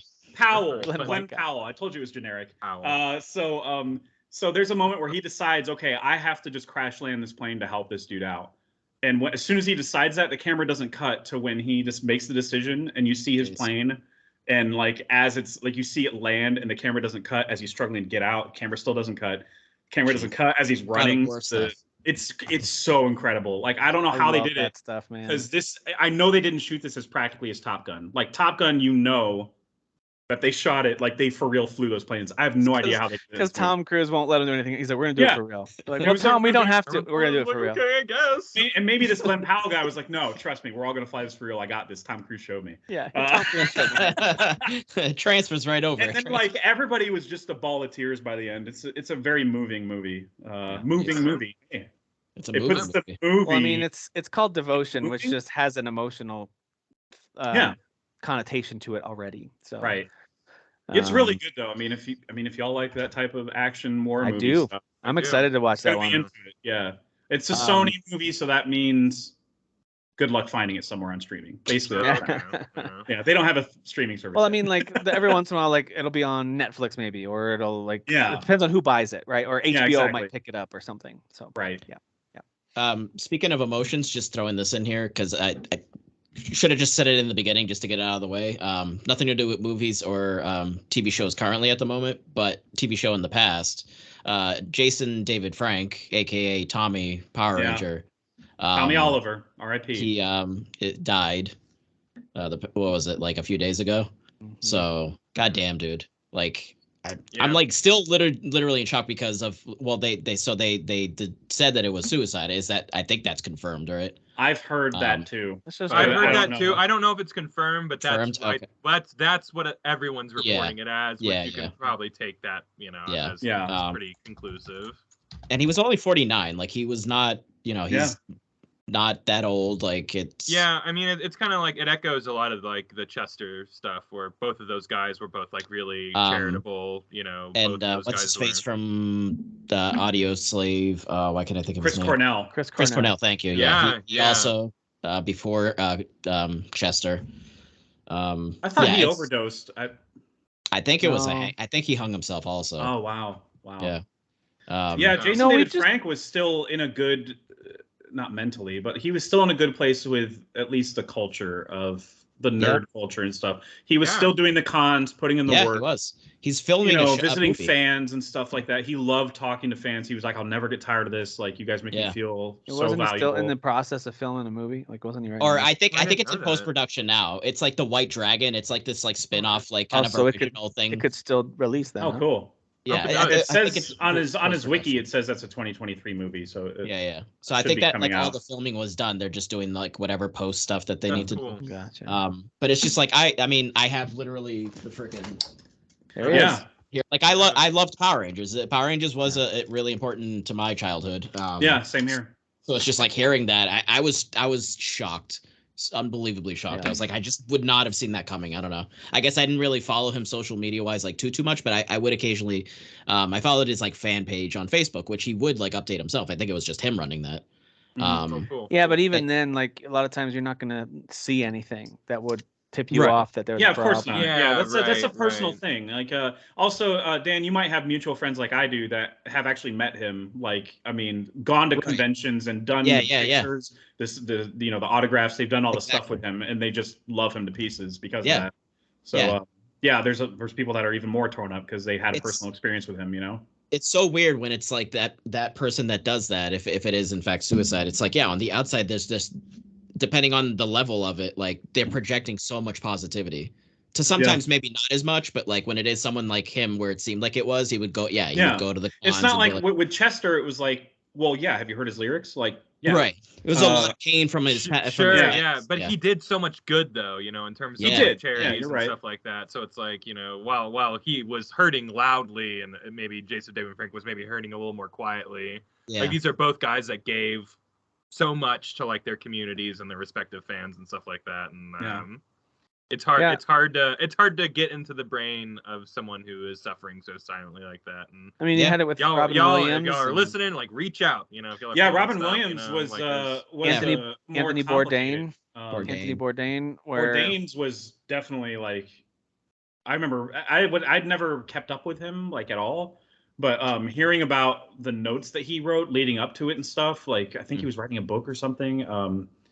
It broke my heart even more. Like I was like, I'm not even attached to this guy in any way, and I had never seen his shows. I don't know anything about him.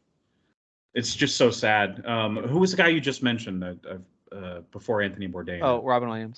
Robin Williams. Yeah, Robin Williams had that. He was diagnosed with a disease that was like incurable and was going to kill him. So he basically made that choice. It's still sad, but like he was like, oh well, soon I'm going to be a shell of what I used to be, so I might as well, move this along. That was like his thought process, I guess.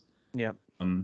So sad. That's according to his wife, I think. And we just talked about him because I had totally thought that he played the villain in Cobra Kai because I'm an idiot. I thought they were the same, one and the same. Remember that? We talked about how I thought that was him. What, Robin Williams? No, Jason David Frank. Jason David Frank. Oh, Jason. I was like, oh, wasn't he in Power Rangers? Yeah. And I was like, I'm off by like a decade or something.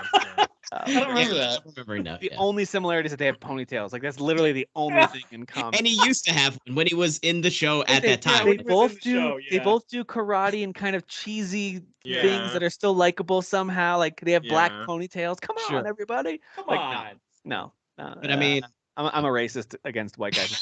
Yeah, how dare you? How white guys have ponytails? Oh, that's okay, Tim. You're allowed to be racist against white guys. Thank you. Show, I mean, Power Rangers. Obviously, you if you grew up with it, you loved it. That's just, if it was in your life that it was something that you liked. But that Green Power Ranger story arc was like, at that time as a kid, I was like, this is amazing. Like, this is holy shit. This is amazing. Because it's like the Rangers are just fighting these like monster things. And then this Power Ranger shows up and he's an evil Power Ranger. But then like they find out it is Tommy and like. And they know him. Yeah, they go to school. Right. Yeah. But he's like being an evil, he's being evil and he's like being a dick to them while they're in that like weird smoothie, like whatever place, like where everyone works out, but they drink smoothies. Like. Yes. At the smoothie bar, like it was like a youth rec center, but like none of the places in my town were like that. So I was like, where the hell are they? It was a little bit of Saved by the Bell mixed in there too. I was gonna say like the Saved by the Bell cafeteria. Like happy days. Picture of the Boy Meets World. They love Chubbies, right? They always went to Chubbies, and I'm like, where's my Chubbies, bro? Like I don't have any of these places. These places don't exist. These places don't exist. It's usually like the one friend's basement whose parents don't block all the stuff on their internet. That was the place. But I mean, it was just so cool, man. And then him going from being a good green, like then he becomes a good Green Ranger, and then like loses the powers, becomes the White Ranger. Like he had such a good arc. Yeah, for us at that age, that was like the playground discussion that I always had with my friends. Like that was it. I remember seeing a lot of Green Ranger Halloween costumes, more than any of the other Rangers. The toys were like people that back then it was like they'd beat the shit out of each other then. Those parents toys were like fighting for brawl. They were brawling in public for that shit. That was crazy. I wanted to bring up as well. I saw the Fabelmans. That is Steven Spielberg's new movie, and it's really good. I mean, what do you expect? It's pseudo autobiographical, right? It is. Yeah, because he, I don't think he had ever made a movie that was full out like. You could just assign it to his youth, basically. I think he's made movies like Close Encounters and E.T. that kind of allude to his childhood. Like, oh, my parents were divorcing and it was a hard time for me. But this is just straight up just about that, Like, and it shows how, I don't know, you have to have a certain type of ingenuity to be a director at that level when you're a kid. Because you can't just shoot things and expect millions of dollars to be thrown at you when you're 8 years old or whatever, making a movie. Like, you have to come up with things that look like the movies. Like, there's a part where this is when he's a teenager, and he's, like, shooting a World War II movie for, like, his friends, basically. And he shows them how to, like, he makes a contraption that makes it look like when they get shot, dust, like, or sand, like, shoots up behind them. And it's because they step on a board that throws sand up. And I'm like, see, I could never be a director because I can never come up with workarounds like that make it look more cinematic. That's just so, like, some people just have a mind for that, But yeah, it's really good. And Seth Rogen's in it as well. Michelle Williams is his mother, and she's amazing. That's one of the most Oscar baity performances you could watch this year. But it is good, though. I mean, and Paul Dano plays the dad. Dang it, it's just so good, man. And David Lynch shows up, and he's like the best part of the movie, and he says like 3 lines, and it's amazing. That's awesome. Oh man, he delivers like I think it's the second funniest line, because there is actually the first funniest line in the movie to me. The top funniest line is like, there's a part where he's talking to a kid that he goes to school with, and the kid is being like kind of emotional to him, vulnerable, and the guy goes, "You better not tell anybody about this interaction." And the whatever, Spielberg Jr., whatever you want to call him, he goes, I would never tell anybody, not unless I make a movie about it.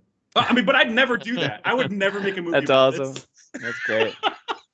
That got me laughing so hard. So, Jeff, do you think Kanye and Kyrie Irving will watch this movie? Probably not. He'll probably empathize with the people that call him Jew-hole or whatever. All right. What? No, they call him Begelman, actually. That's what the anti-Semitic students call him, because apparently this was a time in California where there weren't a lot of Jewish people around yet. Gotcha. But there was a part where like he opens his locker and it's a bagel and it just says Jew hole in it. And I'm like, that's very creative, guys. Very creative. Kids are stupid. So yeah. Incredibly. Yeah, adults are also stupid, but pretty dumb. Pretty dumb as well. They're revealing their colors, absolutely. But yeah, this one is the current front runner to win Best Picture. That's why I want to bring it up, because it'll be talked about quite a bit.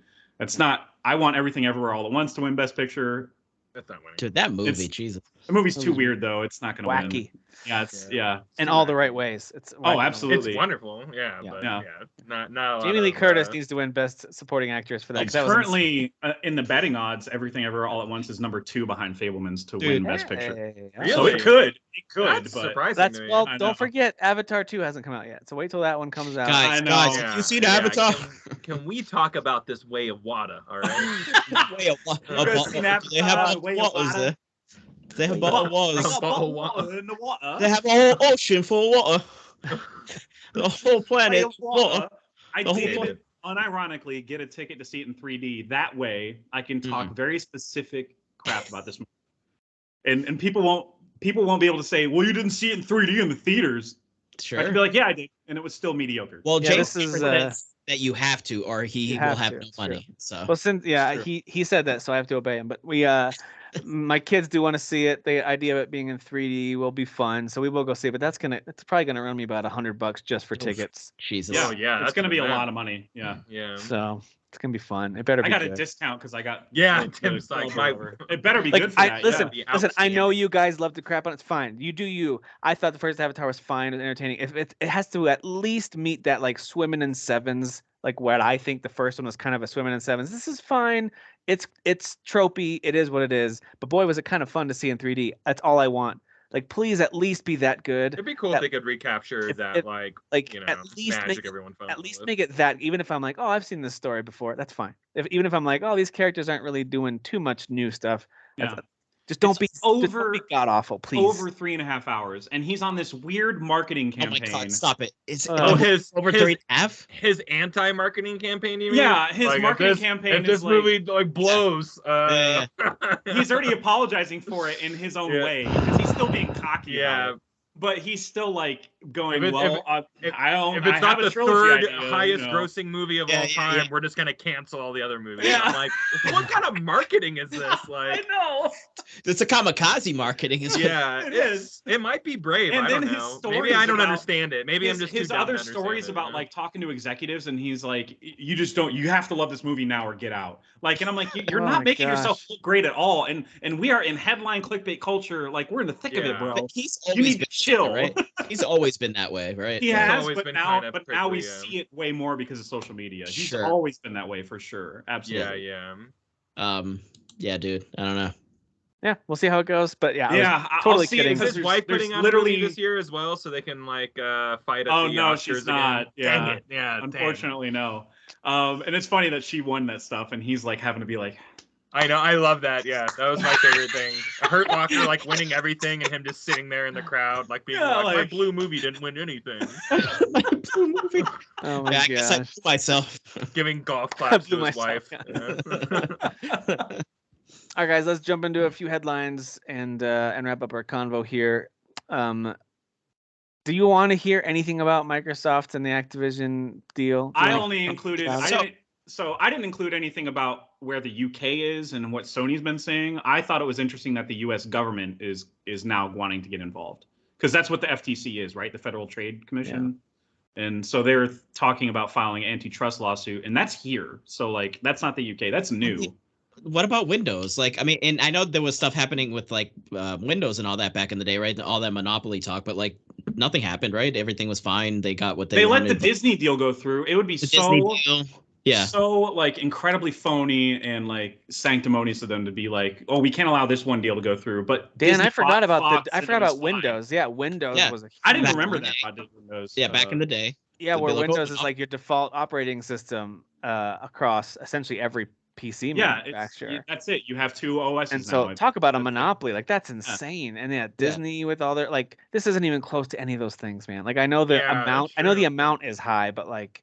Yeah, come on. Not even close to Disney. Not even close to Warner Media also, buying Discovery or vice versa or whatever. They could file the lawsuit. I'm just not sure that they would win. And the main reason is because Microsoft already has established a track record of purchasing IP, specifically video game IP, and continuing to make it available to everybody everywhere. So like that's. It won't go far. I don't think it'll go far.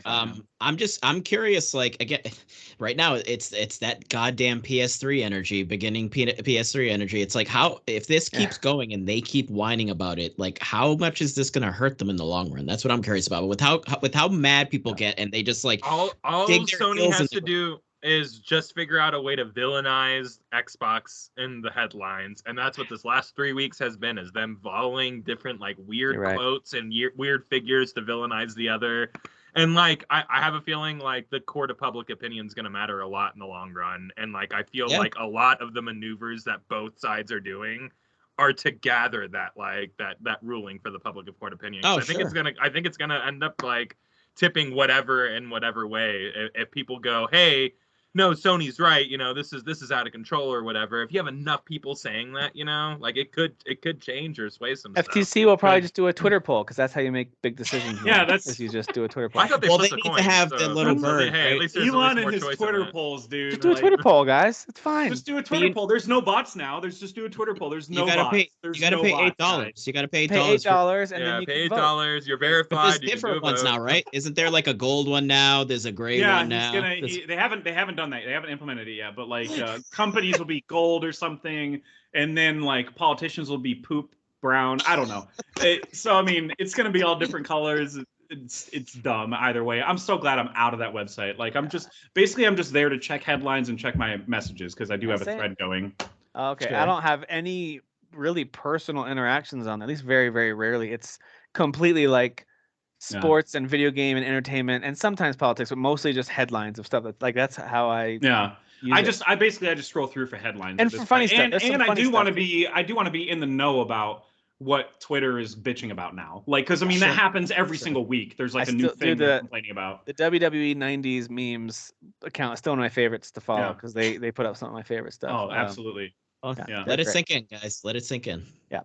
Mario Kart 8. So Nintendo's quietly just supporting their games, while Microsoft and Sony are like Godzilla versus Kong, and they're just like sitting below them like, hey, how about some Mario Kart Nintendo. DLC? So what you're saying is Nintendo's going to come up with like a Mecha Godzilla, and it will. Yeah. I force those two have to team up. Wouldn't it be so wild if next year they announced some like crazy 4 or 8K machine that was like had all the illegal and dying chips that are needed in the world to run it, and like Nintendo has a 16K Switch 2 that is $2,000. They're like, what's up? They show off like a tech demo of like Mario, and it's an actual Italian plumber like fixing like Chris Pratt.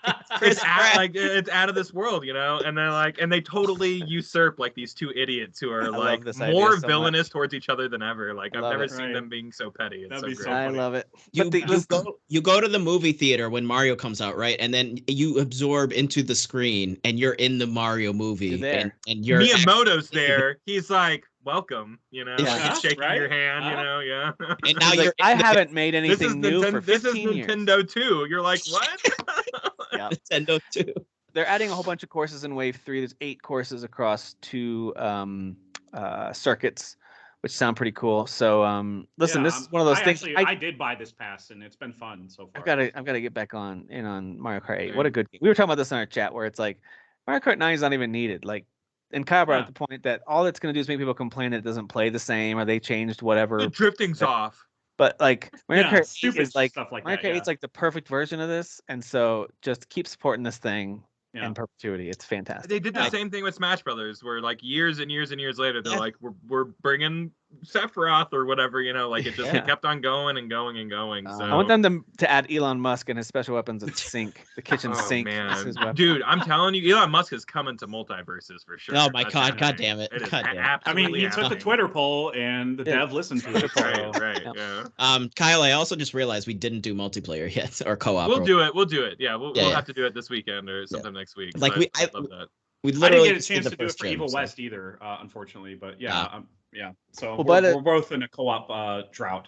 By the time you're listening to this, you can have access to golf on Nintendo Switch Sports. They're updating that for free on Monday. Finally. That should be fun. A whole bunch of. It deserves that nomination it got now.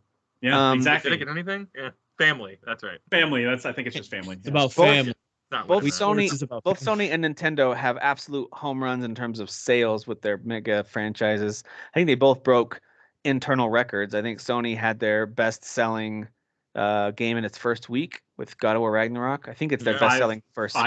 Over 5 million copies. Yeah, 5 million copies is their best-selling first-party game, at least for its first week of sales. And then Pokemon Scarlet and Violet sold 10 million copies in its first 72 hours, which is their record in the first. Japan coming through in clutch. Which proves you don't really need to release games that aren't broken, right? At all. Like you could just release whatever. Pokemon will make money. Pretty much. So it's okay. And this timing just continues to prove to work for them. Like release it right before Thanksgiving. That's kind of their sweet spot for these games. Yeah. Get everyone really hyped for Christmas presents. Even though it sounds like it probably needed another 2-3 months of polish. The longest developed Pokemon game in a long time, and this is what they came up with. So 3 years, guys. 3 years. They actually should have done the Kyle delay, but they didn't, and that's their fault. Yeah.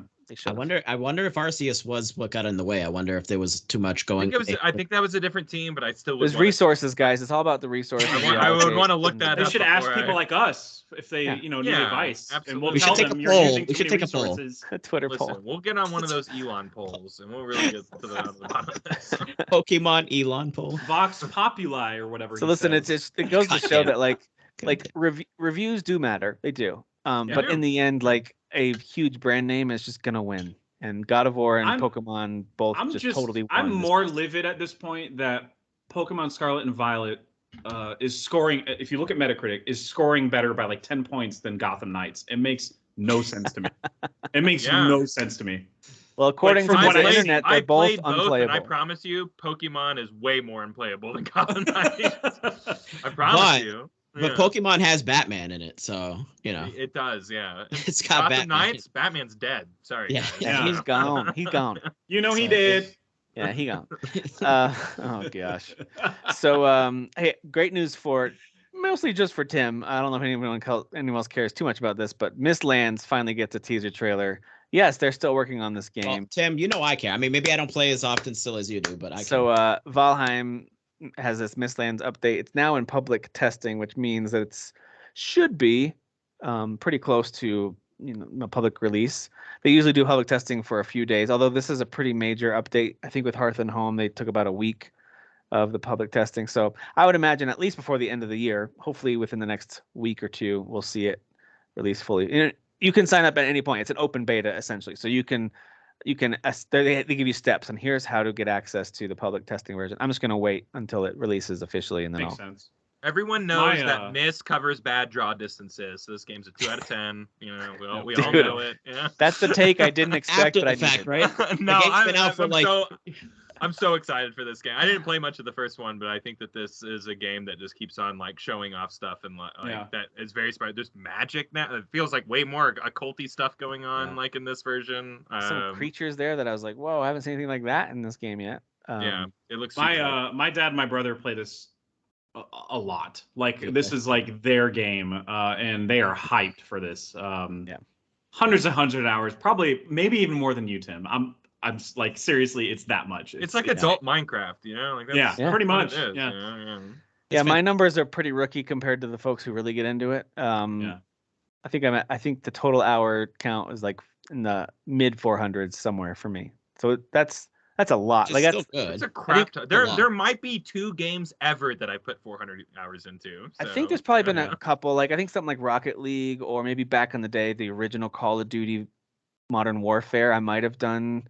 For me, it would have only been like a Rock Band game because that's like yeah, cheating, Rock Band or Smash Brothers or something like that. It's the kind of thing that you get on and you just played. mindlessly play it, and you play it all the time, and then you don't think about it because there's not really an end to that. So I'm certain I've gotten well over 100 hours into Minecraft before I like. Oh, okay. This was a phase. I'm done with this now. As many times as I've beaten The Witcher, that's definitely in the 400 range for sure for me. But then that's not counting any MMOs where I've easily surpassed that. Total. Yeah, that's true. Right. Okay, now like I said 2 earlier, but I've played so many MMOs that I put hundreds of hours into. So there's probably multiple MMOs that I'm glad I don't have the total hour count. City of Heroes, WoW. City of Heroes, yep, absolutely. And EverQuest 2, EverQuest 2, yes. Star Wars Galaxies. Yep, Galaxies. I spent a lot of time in. Too much time, maybe. Yeah. Hey, how are those characters doing now, Tim? In all those games of yours? Oh, they're gone. I don't even know the logins. They're probably free to play if I just signed by then. Signed back in. Right. Anyway, so that's exciting for me. Listen, let's all start Guild Wars 2, guys. Come on, let's all do it together.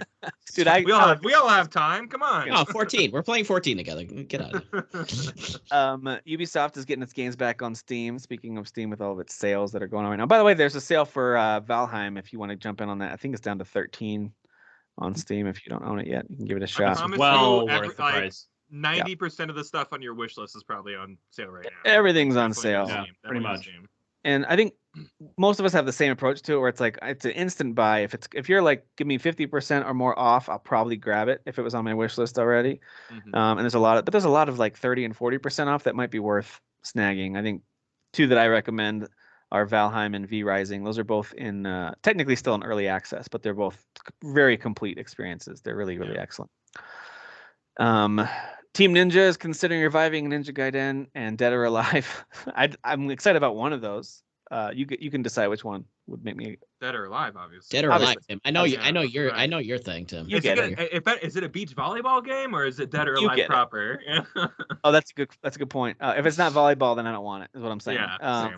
Send it back. Send it back. Talk about a game that you could not make today. So. But they might though. Very problematic. There's no official news. They're just saying they're considering it. It's kind of the same thing with the Ragnarok director saying that he wants to work on Castlevania. It's like that's not really news. That's just saying like that'd be fun. So it's kind of let that guy work on Castlevania, please. Thank you. Yeah, man, dude, that'd be amazing. Balrog, right? Balrog. Yeah. No, this was the director for Ragnarok. Oh, the director for Ragnarok, not. Oh, okay, sorry. So get him like with From Software. From Software, make a really good Castlevania. And make a Castlevania. Like to get the 2 of them together, and make Castlevania. That would be fantastic. Oh, so make it so I would never play it. Yeah. Yeah. Absolutely. I would. I actually don't want that. I would have like more of a God of War Castlevania experience, but that'd be really cool. Yeah, I would love that.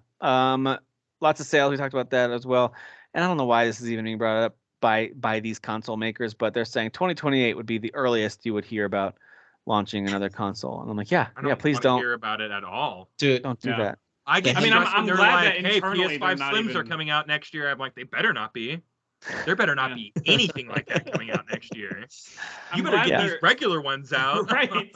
I'm glad they're at least like they're not even brainstorming. That's what it sounds like to me. They're not even brainstorming new consoles now. The only thing they are considering, at least on Xbox's part, is those streaming consoles. That's not remotely the same thing as like a brand new hardware. Yeah.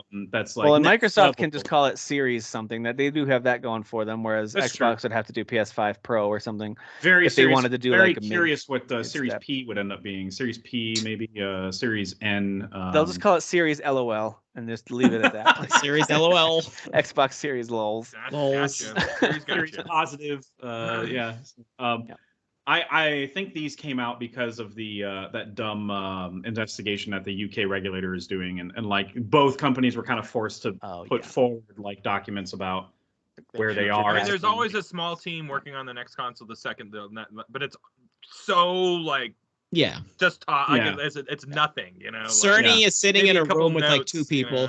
Yeah, it's probably like half like, hour. So what are we gonna do? And people are gonna I don't know, make it stronger. You know, like that's there's no real ideas there. Or making it better. We should make but it better. should it load faster? I don't know. I think we might have it load fast. Do we want to keep online? Yeah, okay, we'll have that on there. Okay. Cerny, can you call Derek and ask him how many Ks he wants? How many Ks does he want in that?